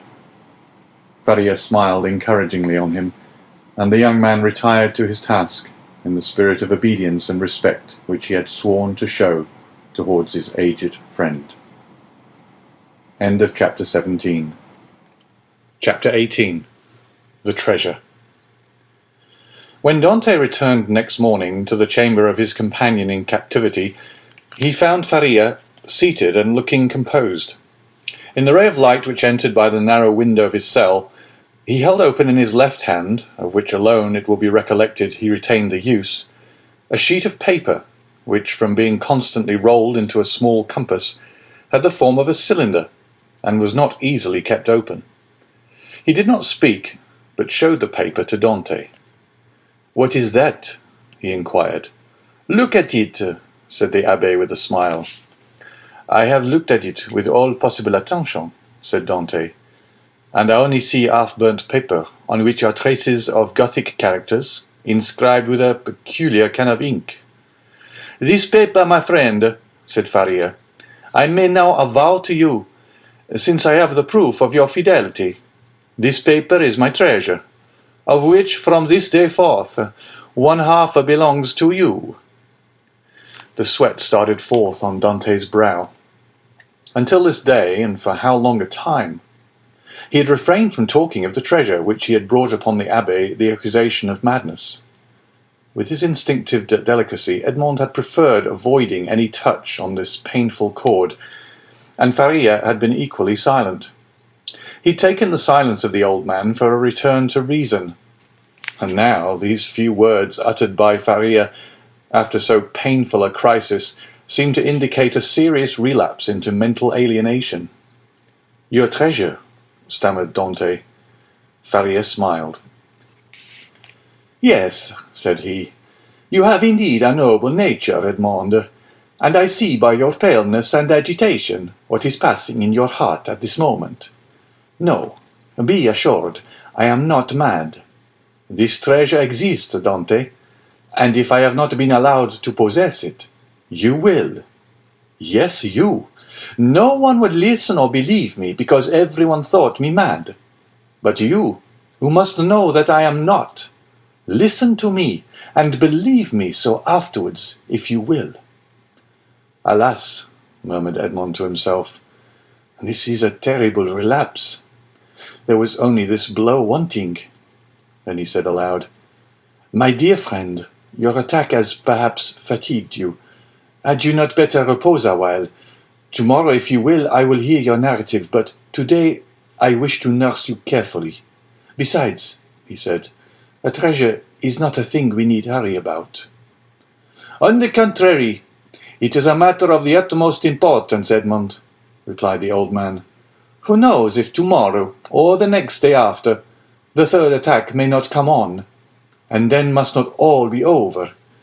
Yes, indeed, I have often thought with a bitter joy that these riches which would make the wealth of a dozen families will be forever lost to those men who persecute me. This idea was one of vengeance to me, and I tasted it slowly in the night of my dungeon and the despair of my captivity. But now I have forgiven the world for the love of you. Now that I see you, young and with a promising future, now that I think of all that may result to you in the good fortune of such a disclosure, I shudder at any delay, and tremble lest I should not assure to one as worthy as yourself the possession of so vast an amount of hidden wealth. Edmond turned away his head with a sigh. You persist in your incredulity, Edmond, continued Faria. My words have not convinced you. I see you require proofs. Well then, read this paper, which I have never shown to anyone.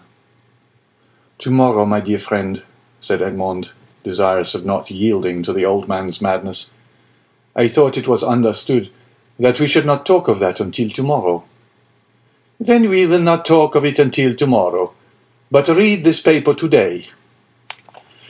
I will not irritate him, thought Edmond, and taking the paper, of which half was wanting, having been burnt, no doubt by some accident, he read, This treasure, which may amount to 2 of Roman crowns in the most distant of the second opening, declare to belong to him allo heir, 25th April, 1490. Well, said Faria, when the young man had finished reading it.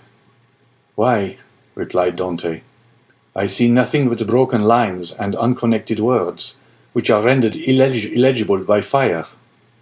Yes, to you, my friend, who read them for the first time, but not for me, who have grown pale over them by many nights' study, and have reconstructed every phrase, completed every thought. And do you believe you have discovered the hidden meaning? I am sure I have, and you shall judge for yourself. But first listen to the history of this paper.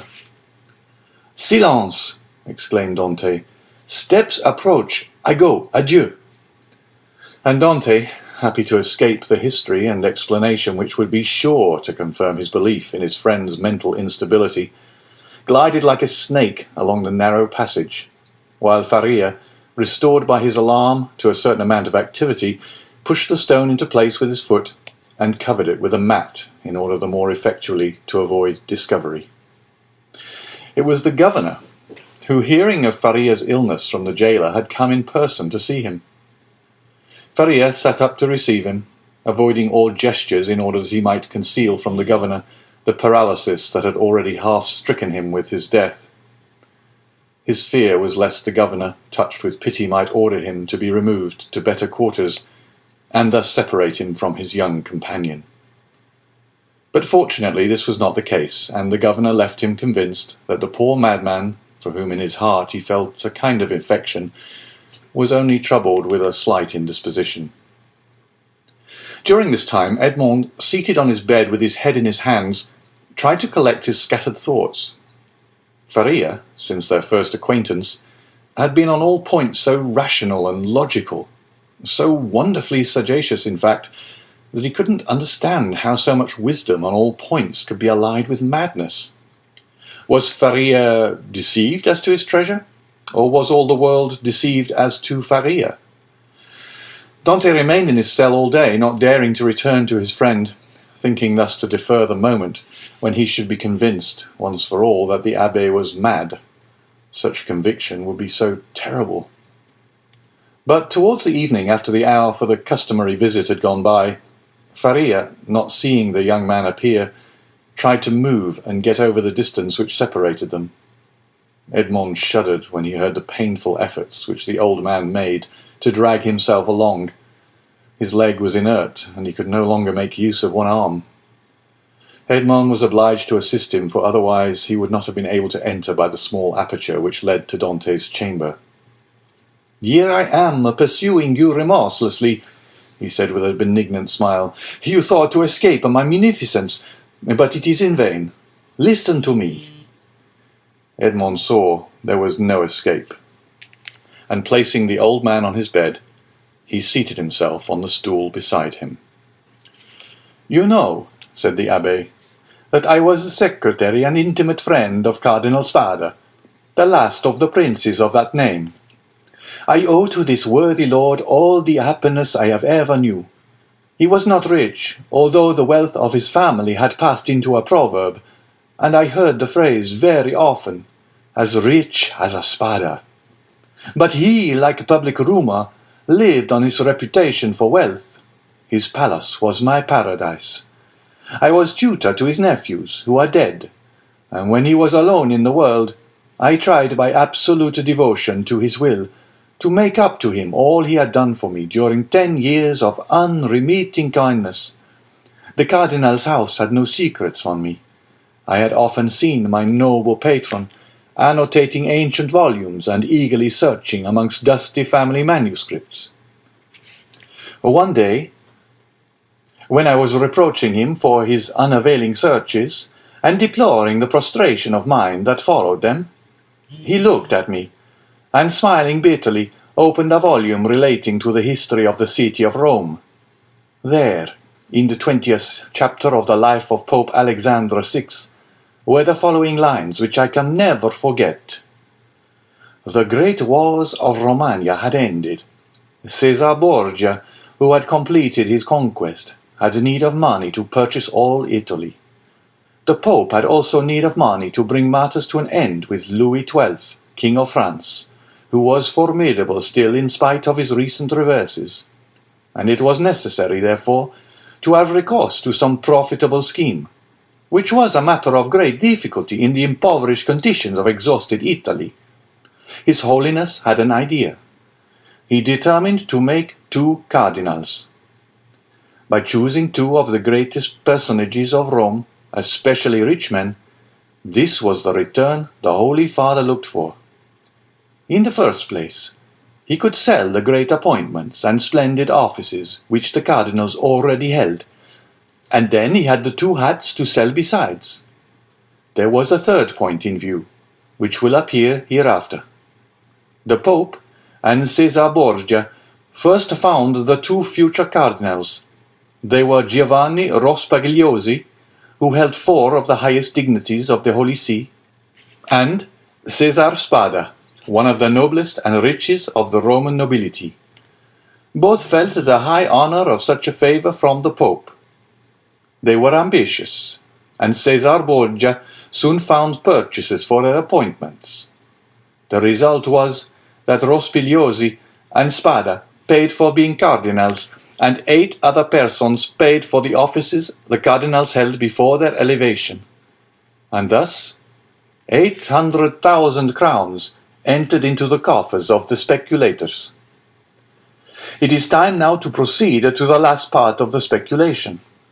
The Pope heaped attentions upon Rospigliosi and Spada, conferred upon them the insignia of the cardinalate, and induced them to arrange their affairs and take up their residence at Rome. Then the Pope and Caesar Borgia invited the 2 cardinals to dinner. This was a matter of dispute between the Holy Father and his son. Caesar thought they could make use of one of the means which he always had ready for his friends.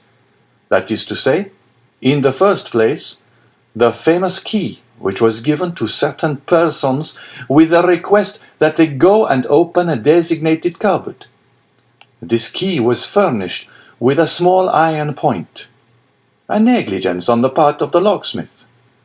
When this was pressed to effect the opening of the cupboard, of which the lock was difficult, the person was pricked by this small point and died next day.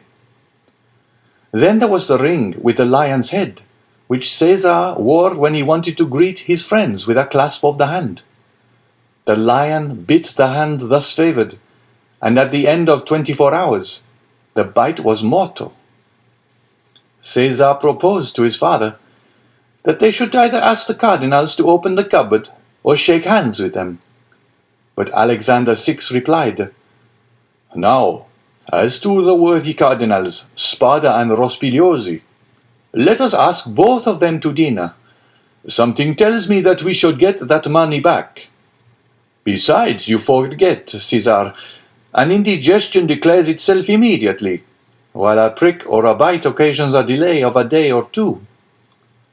Caesar gave way before such cogent reasoning, and the cardinals were consequently invited to dinner. The table was laid in a vineyard belonging to the Pope, near San Pierdarina, a charming retreat which the cardinals knew very well by report. Rospigliosi, quite set up with his new dignities, went with a good appetite, and his most ingratiating manner.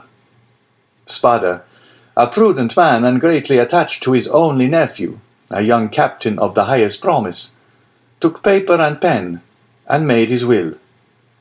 He then sent word to his nephew to wait for him near the vineyard, but it appeared the servant did not find him. Spada knew what these invitations meant, since Christianity, so eminently civilizing, had made progress in Rome.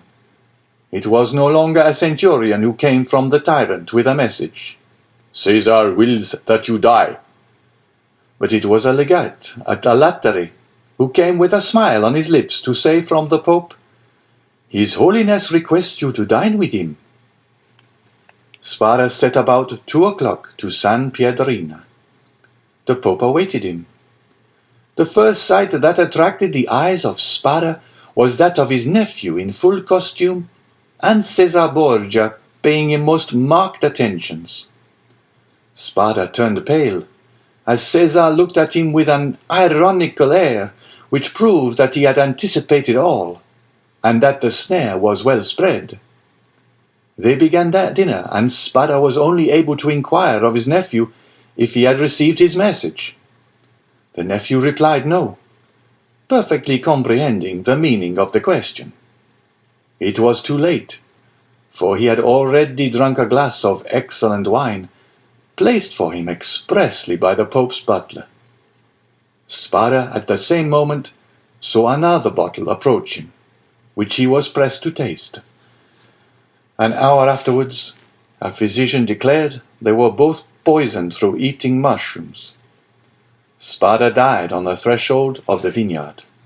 The nephew expired at his own door, making signs which his wife could not comprehend. Then Caesar and the Pope hastened to lay hands on the heritage, under presence of seeking for papers of the dead man. But the inheritance consisted in this only, a scrap of paper on which Spada had written, "I bequeath to my beloved nephew my coffers, my books, and amongst others my breviary, with the gold corners, which I beg he would preserve in remembrance of his affectionate uncle." The heirs sought everywhere, admired the breviary, laid hands on the furniture, and were greatly astonished that Spada, the rich man, was really the most miserable of uncles. No treasures, unless they were those of science, contained in the library and laboratories. That was all. Caesar and his father searched, examined, scrutinized, but found nothing, or at least very little, not exceeding a few thousand crowns in plate, and about the same in ready money. But the nephew had time to say to his wife before he expired, "Look well among my uncle's papers. There is a will." They sought even more thoroughly than the august heirs had done, but it was fruitless. There were 2 palaces and a vineyard behind the Palatine Hill. But in these days landed property had not much value, and the 2 palaces and the vineyard remained to the family, since they were beneath the rapacity of the Pope and his son. Months and years rolled on. Alexander VI died, poisoned. You know by what mistake. Caesar, poisoned at the same time, escaped by shedding his skin like a snake. But the new skin was spotted by the poison, till it looked like a tiger's. Then, compelled to quit Rome, he went and got himself obscurely killed in a night skirmish, scarcely noticed in history. After the Pope's death and his son's exile, it was supposed that Spada family would resume the splendid position they had held before the Cardinal's time. But this was not the case. The Spadas remained in doubtful ease. A mystery hung over this dark affair, and the public rumour was that Cesar, a better politician than his father, had carried off from the Pope the fortune of the two cardinals. I say the two because Cardinal Rospigliosi, who had not taken any precaution, was completely despoiled. "Up to this point," said Faria, interrupting the thread of his narrative, "this seems to you very meaningless, no doubt, eh?" "Oh, my friend," cried Dante, "on the contrary, it seems as if I were reading a most interesting narrative. Go on, I beg of you." "I will. The family began to get accustomed to their obscurity. Years rolled on, and amongst the descendants some were soldiers, others diplomatists, some churchmen, some bankers, some grew rich and some were ruined. I come now to the last of the family, whose secretary I was, the Count of Spada. I had often heard him complain of the disproportion of his rank with his fortune, and I advised him to invest all he had in an annuity. He did so, and thus doubled his income. The celebrated breviary remained in the family, and was in the Count's possession.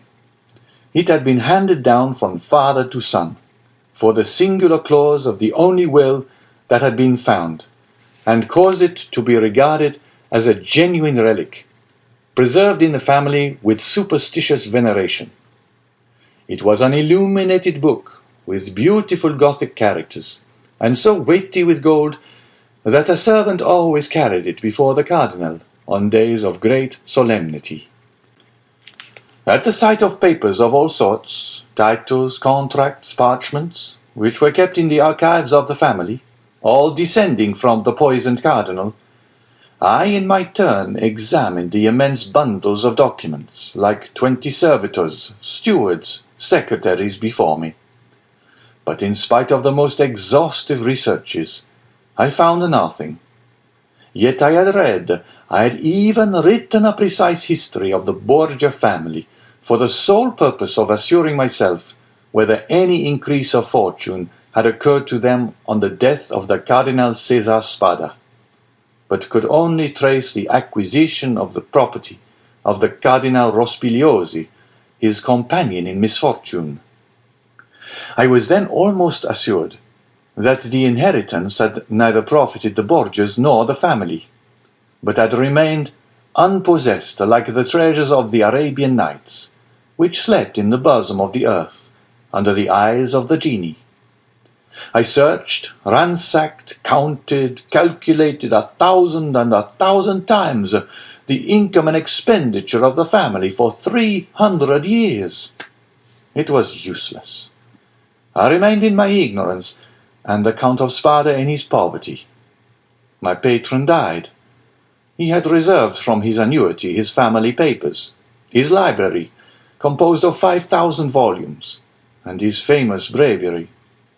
All these he bequeathed to me, with 1,000 Roman crowns, which he had in ready money, on condition that I would have anniversary masses said for the repose of his soul, and that I would draw up a genealogical tree and history of his house.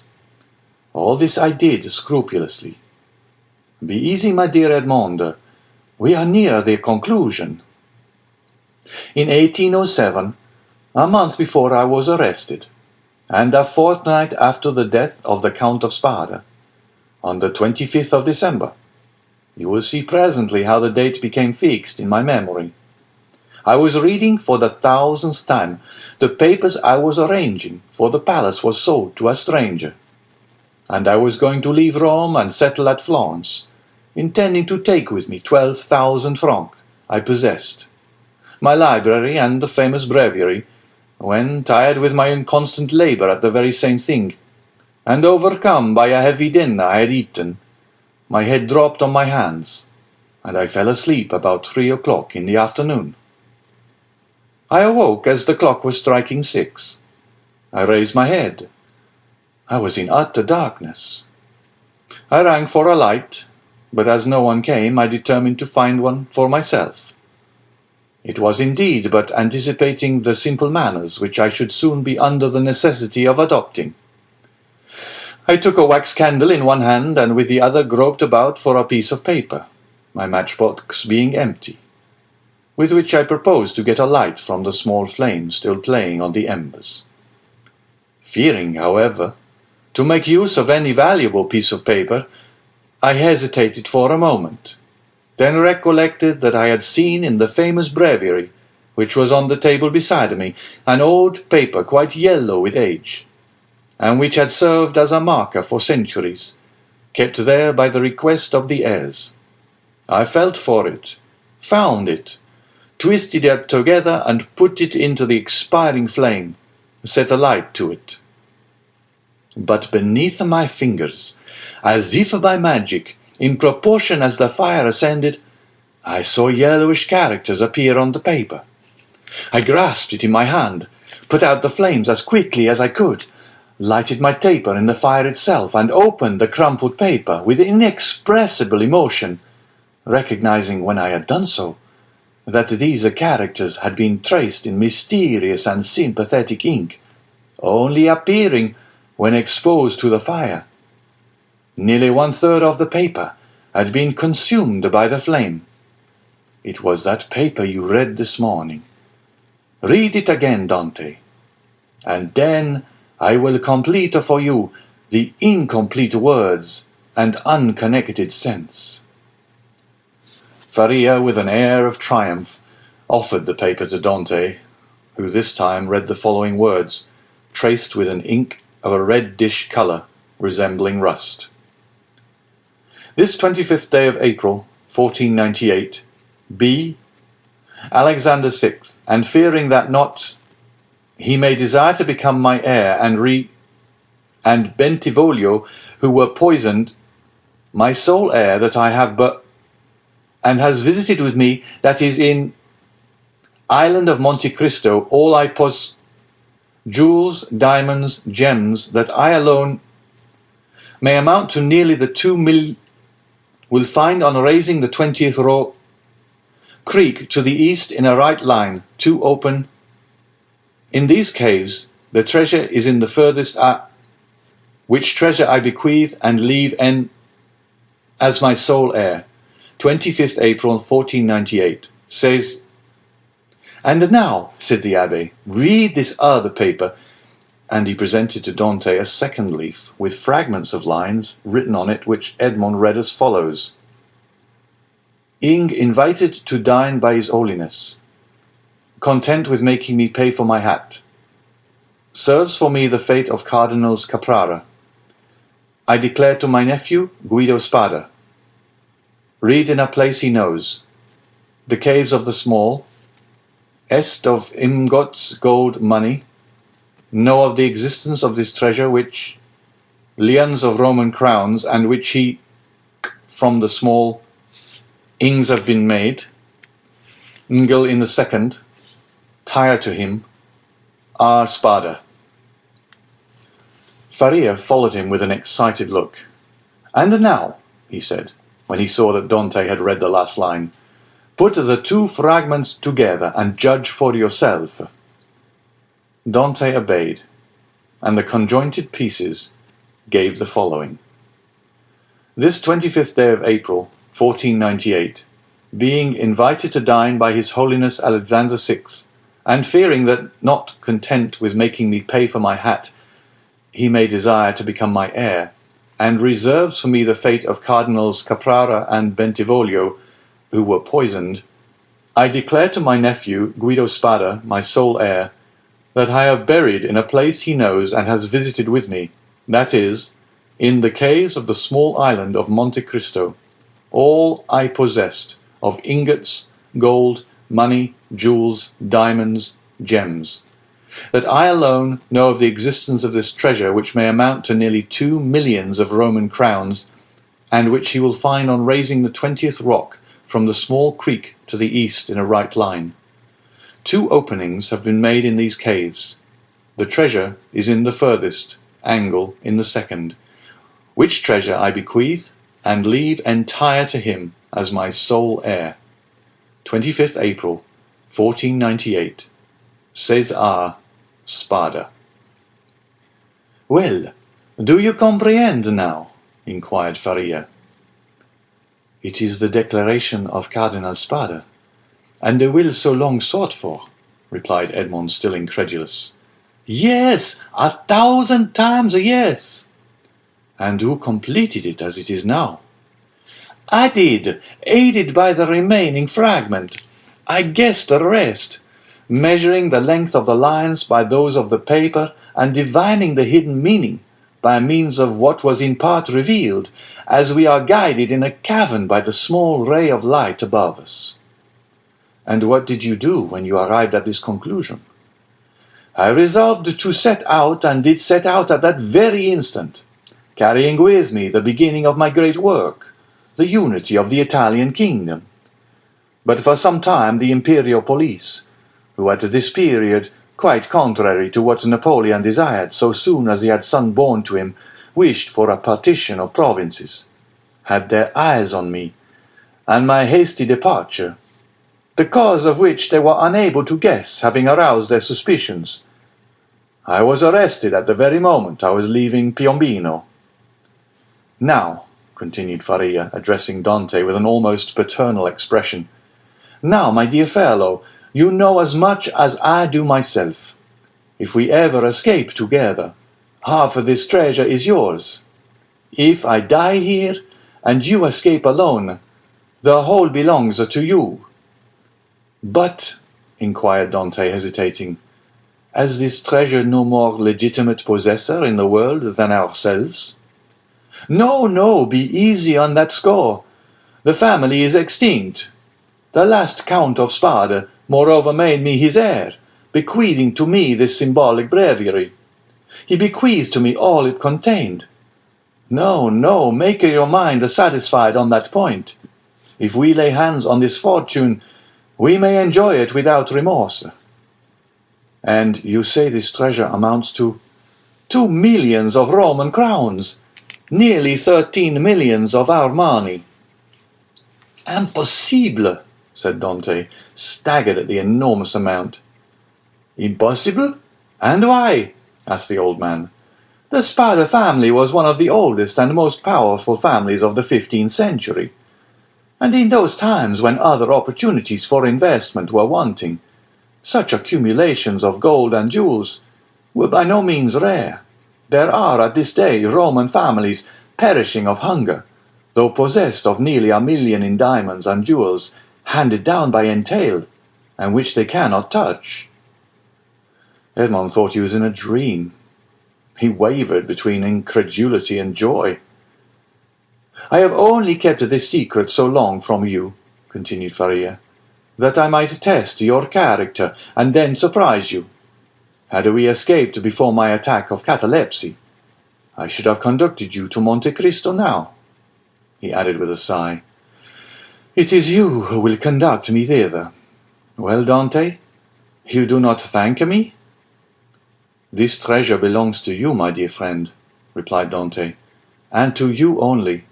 I have no right to it. I am no relation of yours." "You are my son, Dante," exclaimed the old man. "You are the child of my captivity. My profession condemns me to celibacy. God has sent you to me to console, at one and the same time, the man who could not be a father, and the prisoner who could not get free." And Faria extended the arm of which alone the use remained to him, to the young man, who threw himself upon his neck and wept. End of chapter 18. Chapter 19. The Third Attack. Now that this treasure, which had so long been the object of the abbe's meditations, could ensure the future happiness of him whom Faria really loved as a son, it had doubled its value in his eyes, and every day he expatiated on the amount, explaining to Dante all the good which, with 13 or 14 millions of francs, a man could do in these days to his friends, and then Dante's countenance became gloomy, For the oath of vengeance he had taken recurred to his memory, and he reflected how much ill in these times a man with 13 or 14 million could do to his enemies.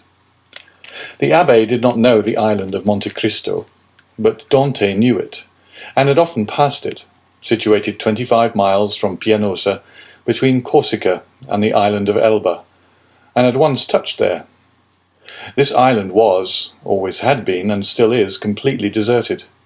It is a rock of almost conical form, which looks as though it had been thrust up by volcanic force from the depths to the surface of the ocean. Dante drew a plan of the island for Faria, and Faria gave Dante advice as to the means he should employ to recover the treasure. But Dante was far from being as enthusiastic and confident as the old man. It was past a question now that Faria was not a lunatic, and the way in which he had achieved the discovery, which had given rise to the suspicion of his madness, increased Edmond's admiration of him. But at the same time Dante could not believe that the deposit, supposing it had ever existed, still existed, and though he considered the treasure as by no means chimerical, he yet believed it was no longer there. However, as if fate resolved on depriving the prisoners of their last chance, and making them understand that they were condemned to perpetual imprisonment, a new misfortune befell them. The gallery on the seaside, which had long been in ruins, was rebuilt. They had repaired it completely, and stopped up with vast masses of stone the hole Dante had partly filled in. But for this precaution, which it will be remembered the abbé had made to Edmond, the misfortune would have been still greater, for their attempt to escape would have been detected, and they would undoubtedly have been separated. Thus a new, a stronger and more inexorable barrier was interposed to cut off the realization of their hopes. "You see," said the young man with an air of sorrowful resignation to Faria, "that God deems it right to take from me any claim to merit for what you call my devotion to you. I have promised to remain forever with you, and now I could not break my promise if I would. The treasure will be no more mine than yours, and neither of us will quit this prison. But my real treasure is not that, my dear friend, which awaits me beneath the sombre rocks of Monte Cristo. It is your presence, our living together 5 or 6 hours a day, in spite of our jailers. It is the rays of intelligence you have elicited from my brain, the language you have implanted in my memory, and which have taken root there with all their philological ramifications. These differentiations that you have made so easy to me by the depth of the knowledge you possess of them, and the clearness of the principles to which you have reduced them, this is my treasure, my beloved friend, and with this you have made me rich and happy. Believe me and take comfort. This is better for me than tons of gold and cases of diamonds, even were they not as problematical as the clouds we see in the morning floating over the sea, which we take for terra firma, and which evaporate and vanish as we draw near to them. To have you as long as possible near me, to hear your eloquent speech, which embellishes my mind, strengthens my soul, and makes my whole frame capable of great and terrible things, if I should ever be free, so fills my whole existence, that the despair to which I was just on the point of yielding when I knew you has no longer any hold over me. And this is my fortune, not chimerical, but actual.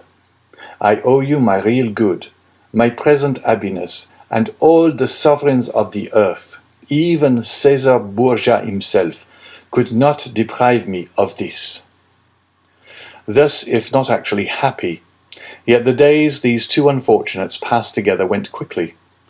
Faria, who for so long a time had kept silence as to the treasure, now perpetually talked of it. As he had prophesied would be the case, he remained paralyzed in the right arm and the left leg, and had given up all hope of ever enjoying it himself. But he was continually thinking over some means of escape for his young companion, and anticipating the pleasure he would enjoy. For fear the letter might be some day lost or stolen, he compelled Dante to learn it by heart, and Dante knew it from the first to the last word. Then he destroyed the second portion, assured that if the first were seized, no one would be able to discover its real meaning. Whole hours passed while Faria was giving instructions to Dante, instructions which were to serve him when he was at liberty.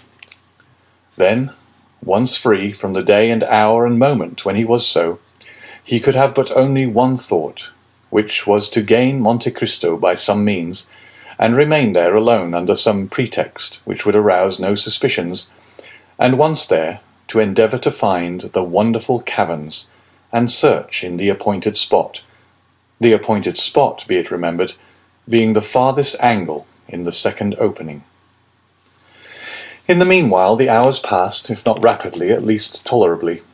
Faria, as we have said, without having recovered the use of his hand and foot, had regained all the clearness of his understanding, and had gradually, besides the moral instructions we have detailed, taught his youthful companion the patient and sublime duty of a prisoner, who learns to make something from nothing.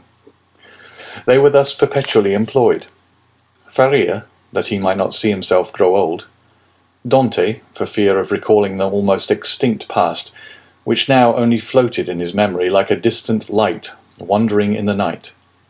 So life went on for them, as it does for those who are not victims of misfortune, and whose activities glide along mechanically and tranquilly beneath the eye of Providence.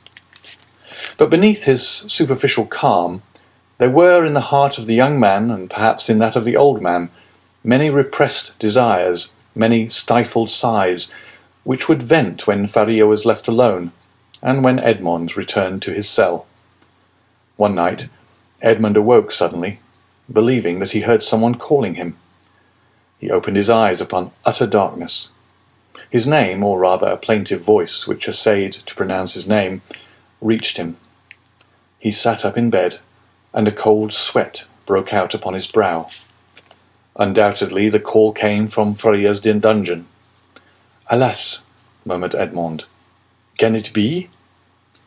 He moved his bed, drew up the stone, rushed into the passage, and reached the opposite extremity. The secret entrance was open.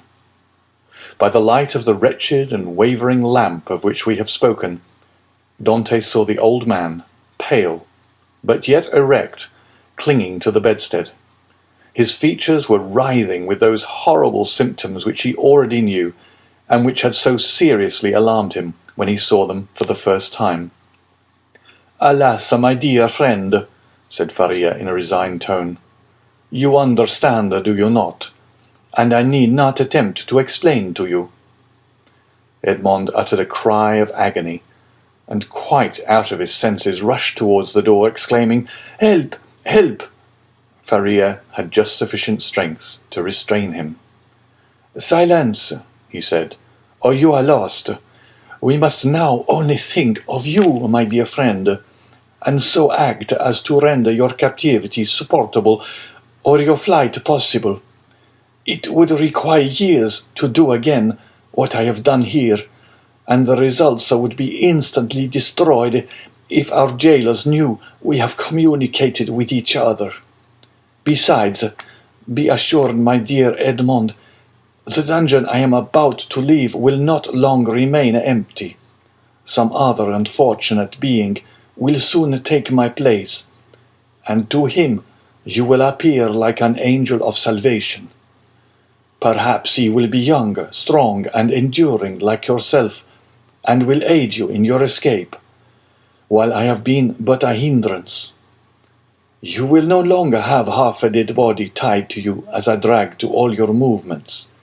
At length Providence has done something for you. He restores to you more than he takes away, and it was time I should die." Edmond could only clasp his hands and exclaim, "Oh, my friend, speak not thus!" And then, resuming all his presence of mind, which had for a moment staggered under this blow, and his strength which had failed at the words of the old man, he said, "Oh, I have saved you once, and I will save you a second time." And raising the foot of the bed, he drew out the phial, still a third filled with the red liquor. "See," he exclaimed, "there remains still some of the magic draught. Quick, quick, tell me what I must do this time. Are there any fresh instructions? Speak, my friend, I listen. There is not a hope, replied Faria, shaking his head. But no matter. God wills it that man whom he has created, and in whose heart he has so profoundly rooted the love of life, should do all in his power to preserve that existence, which, however painful it may be, is yet always so dear. Oh, yes, yes, exclaimed Dante, and I tell you that I will save you yet. Well then, try. The cold gains upon me. I feel the blood flowing towards my brain, these horrible chills, which make my teeth chatter and seem to dislocate my bones, begin to pervade my whole frame. In 5 minutes the malady will reach its height, and in a quarter of an hour there will be nothing left of me but a corpse. Oh, exclaimed Dante, his heart wrung with anguish. Do as you did before, only do not wait so long. All the springs of life are now exhausted in me, and death, he continued, looking at his paralyzed arm and leg, has but half its work to do. If after having made me swallow 12 drops instead of 10, you see that I do not recover, then pour the rest down my throat. Now lift me on my bed, for I can no longer support myself. Edmond took the old man in his arms and laid him on the bed. And now, my dear friend, said Faria, sole consolation of my wretched existence, you whom heaven gave me somewhat late, but still gave me a priceless gift, and for which I am most grateful. At the moment of separating from you forever, I wish you all the happiness and all the prosperity you so well deserve, my son. I bless thee. The young man cast himself on his knees, leaning his head against the old man's bed. Listen now to what I say in this my dying moment. The treasure of the Spadas exists. God grants me the boon of vision unrestricted by time or space. I see it in the depths of the inner cavern. My eyes pierce the inmost recesses of the earth, and are dazzled at the sight of so much riches. If you do escape, remember that the poor abbé, whom all the world called mad, was not so. Hasten to Monte Cristo, avail yourself of the fortune, for you have indeed suffered long enough. A violent convulsion attacked the old man. Dante raised his head and saw Faria's eyes injected with blood. It seemed as if a flow of blood had ascended from the chest to the head. Adieu, adieu, murmured the old man, clasping Edmond's hand convulsively. Adieu. Oh, no, no, not yet, he cried. Do not forsake me. Oh, succor him. Help, help, help. Hush, hush, murmured the dying man, that they may not separate us, if you save me. You are right. Oh, yes, yes, be assured, I shall save you. Besides, although you suffer much, you do not seem to be in such agony as you were before. Do not mistake. I suffer less because there is in me less strength to endure. At your age, we have faith in life. It is the privilege of youth to believe and hope. But old men see death more clearly. Oh, 'tis here, 'tis here, 'tis over. My sight is gone, my senses fail. Your hand, Dante. Adieu, adieu. And raising himself by a final effort, in which he summoned all his faculties, he said, Monte Cristo, forget not, Monte Cristo. And he fell back on the bed. The crisis was terrible, and a rigid form with twisted limbs, swollen eyelids, and lips flecked with bloody foam lay on the bed of torture in place of the intellectual being who so lately rested there.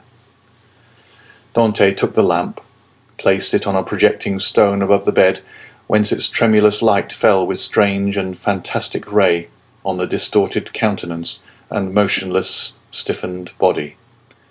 With steady gaze he awaited confidently the moment for administering the restorative. When he believed that the right moment had arrived, he took the knife, pried open the teeth which offered less resistance than before, counted one after the other 12 drops, and watched.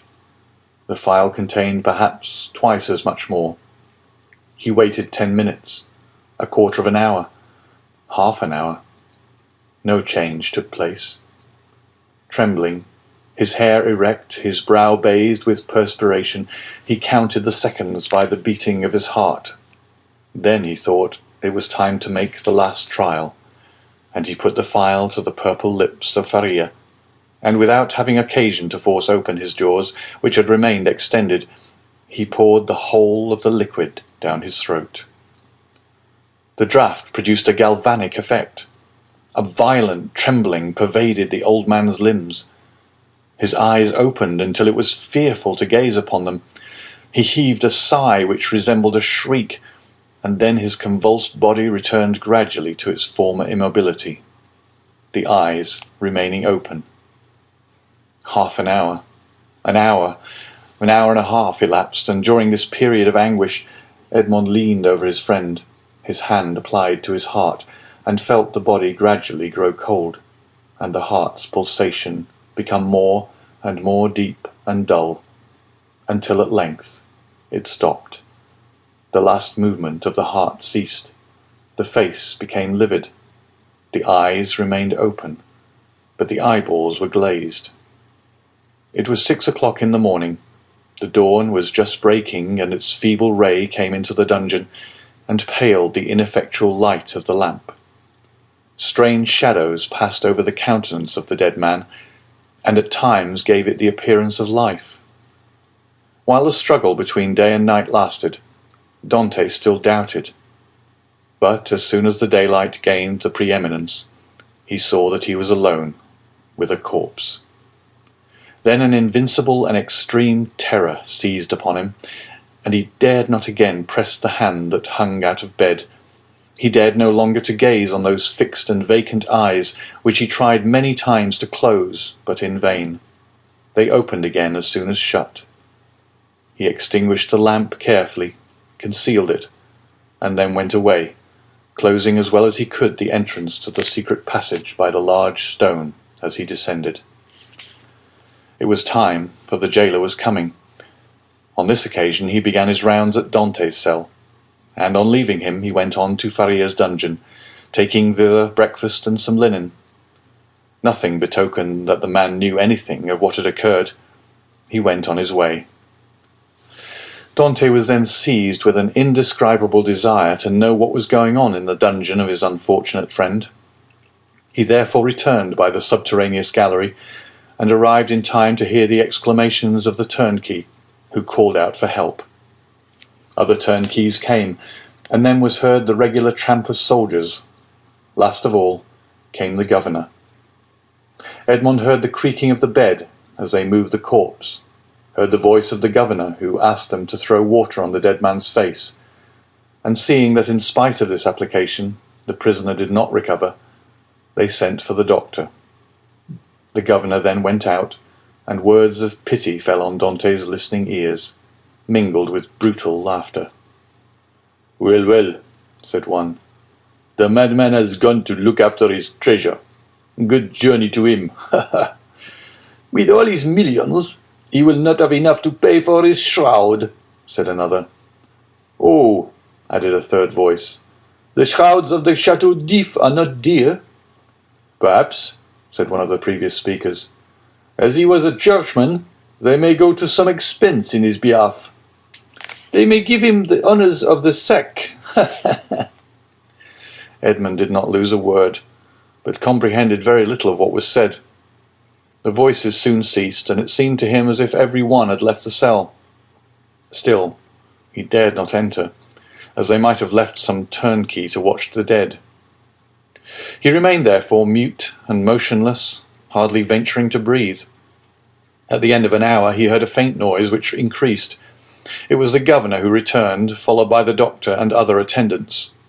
There was a moment's silence. It was evident that the doctor was examining the dead body. The inquiries soon commenced. The doctor analysed the symptoms of the malady to which the prisoner had succumbed, and declared that he was dead. Questions and answers followed in a nonchalant manner that made Dante indignant, for he felt that all the world should have for the poor abbé a love and respect equal to his own. "I am very sorry for what you tell me," said the governor, replying to the assurance of the doctor, "that the old man is really dead, for he was a quiet, inoffensive prisoner, happy in his folly, and required no watching." "Oh," added the turnkey, "there was no occasion for watching him. He would have stayed here 50 years, I'll answer for it, without any attempt to escape." "Still," said the governor, "I believe it will be requisite, notwithstanding your certainty, and not that I doubt your science, but in discharge of my official duty, that we should be perfectly assured that the prisoner is dead." There was a moment of complete silence, during which Dante, still listening, knew that the doctor was examining the corpse a second time. "You may make your mind easy," said the doctor. "He is dead. I will answer for that." "You know, sir," said the governor, persisting, "that we are not content in such cases as this with such a simple examination. In spite of all appearances, be so kind, therefore, as to finish your duty by fulfilling the formalities described by law." "Let the irons be heated," said the doctor. "But really it is a useless precaution." This order to heat the irons made Dante shudder. He heard hasty steps, the creaking of a door, people going and coming, and some minutes afterwards a turnkey entered, saying, "Here is the brazier, lighted." There was a moment's silence, and then was heard the crackling of burning flesh, of which the peculiar and nauseous smell penetrated even behind the wall where Dante was listening in horror. The perspiration poured forth upon the young man's brow, and he felt as if he should faint. "You see, sir, he is really dead," said the doctor. "This burn in the heel is decisive. The poor fool is cured of his folly and delivered from his captivity." "Wasn't his name Faria?" inquired one of the officers who accompanied the governor. "Yes, sir, and as he said, it was an ancient name. He was too very learned and rational enough on all points which did not relate to his treasure, but on that, indeed, he was intractable. It is the sort of malady which we call monomania," said the doctor. "You had never anything to complain of?" said the governor to the jailer, who had charge of the abbé. "Never, sir," replied the jailer. "Never, on the contrary, he seemed to amuse me very much by telling me stories. One day, too, when my wife was ill, he gave me a prescription which cured her." "Aha," said the doctor. "I did not know that I had a rival, but I hope, governor, that you will show him all proper respect." "Yes, yes, make your mind easy. He shall be decently interred in the newest sack we can find. Will that satisfy you?" "Must this last formality take place in your presence, sir?" inquired a turnkey. "Certainly, but make haste. I cannot stay here all day." Other footsteps going and coming were now heard, and a moment afterwards a noise of rustling canvas reached Dante's ears. The bed creaked, and the heavy footfall of a man who lifts a weight sounded on the floor. Then the bed again creaked under the weight deposited upon it. "This evening," said the governor. "Will there be any mass?" asked one of the attendants. "That is impossible," replied the governor. "The chaplain of the chateau came to me yesterday to beg for leave of absence, in order to take a trip to Hyères for a week. I told him I would attend to the prisoners in his absence. If the poor abbé had not been in such a hurry, he might have had his requiem." "Pooh, pooh," said the doctor, with the impiety usual in persons of his profession. "He is a churchman. God will respect his profession, and not give the devil the wicked delight of sending him a priest." A shout of laughter followed this brutal jest. Meanwhile, the operation of putting the body in the sack was going on. "This evening," said the governor, when the task was ended. "At what hour?" inquired a turnkey. Why, about 10 or 11 o'clock. Shall we watch by the corpse? Of what use would it be? Shut the dungeon as if you were alive, that is all. Then the steps retreated, and the voices died away in the distance. The noise of the door with its creaking hinges and bolts ceased, and a silence more sombre than that of solitude ensued, the silence of death, which was all-pervasive, and struck its icy chill to the very soul of Dante. Then he raised the flagstone cautiously with his head, and looked carefully around the chamber. It was empty, and Dante emerged from the tunnel. End of chapter 19. Chapter 20. The Cemetery of the Château d'If. On the bed, at full length and faintly illuminated by the pale light that came from the window, lay a sack of canvas, and under its rude folds was stretched a long and stiffened form. It was Faria's last winding sheet. A winding sheet which, as the turnkey said, cost so little. Everything was in readiness. A barrier had been placed between Dante and his old friend. No longer could Edmond look into those wide open eyes which had seemed to be penetrating the mysteries of death. No longer could he clasp the hand which had done so much to make his existence blessed. Faria, the beneficent and cheerful companion with whom he was accustomed to live so intimately, no longer breathed. He seated himself on the edge of that terrible bed, and fell into melancholy and gloomy reverie. Alone, he was alone again condemned to silence, again face to face with nothingness. Alone! Never again to see the face, never again to hear the voice of the only human being who united him to earth. Was not Faria's fate the better, after all, to solve the problem of life at its source, even at the risk of horrible suffering? The idea of suicide, which his friend had driven away, and kept away by his cheerful presence, now hovered like a phantom over the abbé's dead body. "If I could die," he said, "I should go where he goes, and should assuredly find him again. But how to die? It is very easy," he went on with a smile. "I will remain here, rush on the first person that opens the door, strangle him, and then they will guillotine me." But excessive grief is like a storm at sea where the frail bark is tossed from the depths to the top of the wave. Dante recoiled from the idea of so infamous a death, and passed suddenly from despair to an ardent desire for life and liberty. "Die? Oh no," he exclaimed, "not die now, after having lived and suffered so long and so much. Die? Yes, had I died years ago, but now to die would be indeed to give way to the sarcasm of destiny. No, I want to live. I shall struggle to the very last. I will yet win back the happiness of which I have been deprived. Before I die, I must not forget that I have my executioners to punish, and perhaps too, who knows, some friends to reward. Yet they will forget me here, and I shall die in my dungeon like Faria." As he said this, he became silent and gazed straight before him, like one overwhelmed with a strange and amazing thought. Suddenly he arose, lifted his hand to his brow as if his brain were giddy, paced twice or thrice round the dungeon, and then paused abruptly by the bed. "Just God," he muttered, "whence comes this thought? Is it from thee?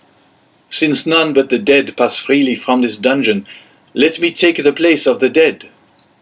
Without giving himself time to reconsider his decision, and indeed that he might not allow his thoughts to be distracted from his desperate resolution, he bent over the appalling shroud, opened it with the knife which Faria had made, drew the corpse from the sack and bore it along the tunnel to his own chamber, laid it on his couch, tied around its head the rag he wore at night around his own, covered it with his counterpane, once again kissed the ice-cold brow, and tried vainly to close the resisting eyes which glared horribly, turned the head towards the wall so that the jailer might, when he brought the evening meal, believe that he was asleep, as was his frequent custom, entered the tunnel again, drew the bed against the wall, returned to the other cell, took from the hiding-place the needle and thread, flung off his rags that they might feel only naked flesh beneath the coarse canvas, and getting inside the sack, placed himself in the posture in which the dead body had been laid,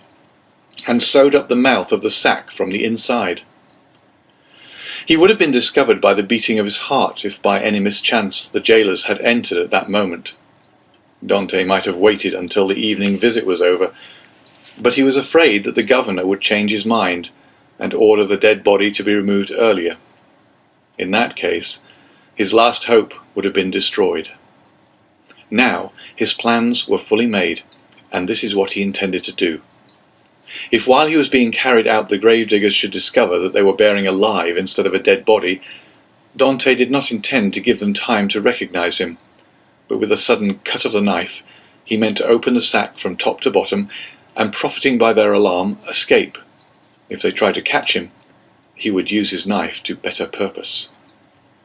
If they took him to the cemetery and laid him in a grave, he would allow himself to be covered with earth, and then, as it was night, the gravediggers could scarcely have turned their backs before he would have worked his way through the yielding soil and escaped.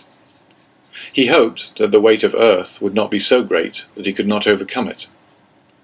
If he was detected in this and the earth proved too heavy, he would be stifled, and then, so much the better.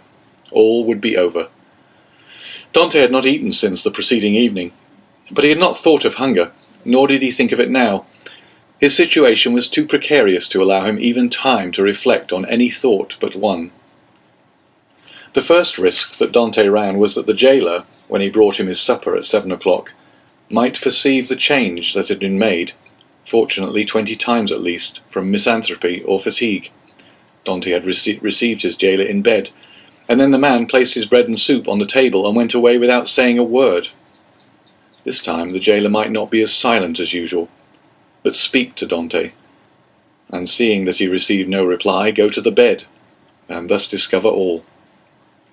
When 7 o'clock came, Dante's agony really began.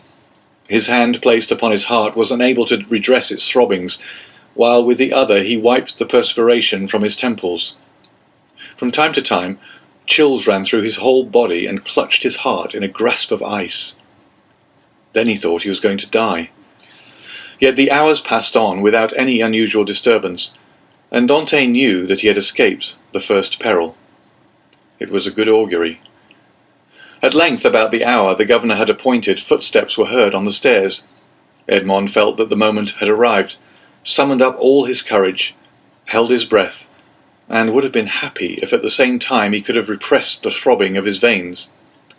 The footsteps, they were double, paused at the door, and Dante guessed that the two gravediggers had come to seek him.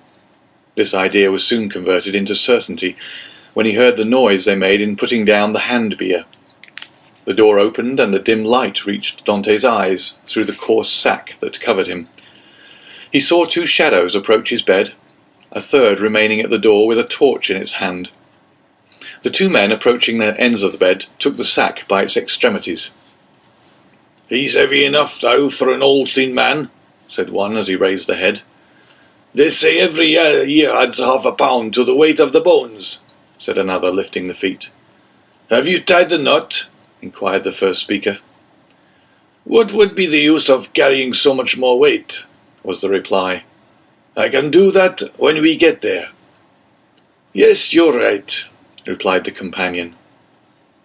"What's the knot for?" thought Dante. They deposited the supposed corpse on the bier. Edmund stiffened himself in order to play the part of a dead man, and then the party, lighted by the man with the torch, who went first, ascended the stairs.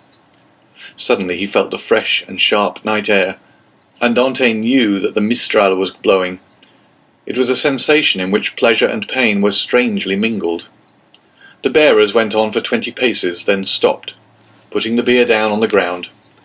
One of them went away, and Dante heard his shoes striking on the pavement. "Where am I?" he asked himself. "Really, he is by no means a light load," said the other bearer, sitting on the edge of the hand-barrow. Dante's first impulse was to escape, but fortunately he did not attempt it.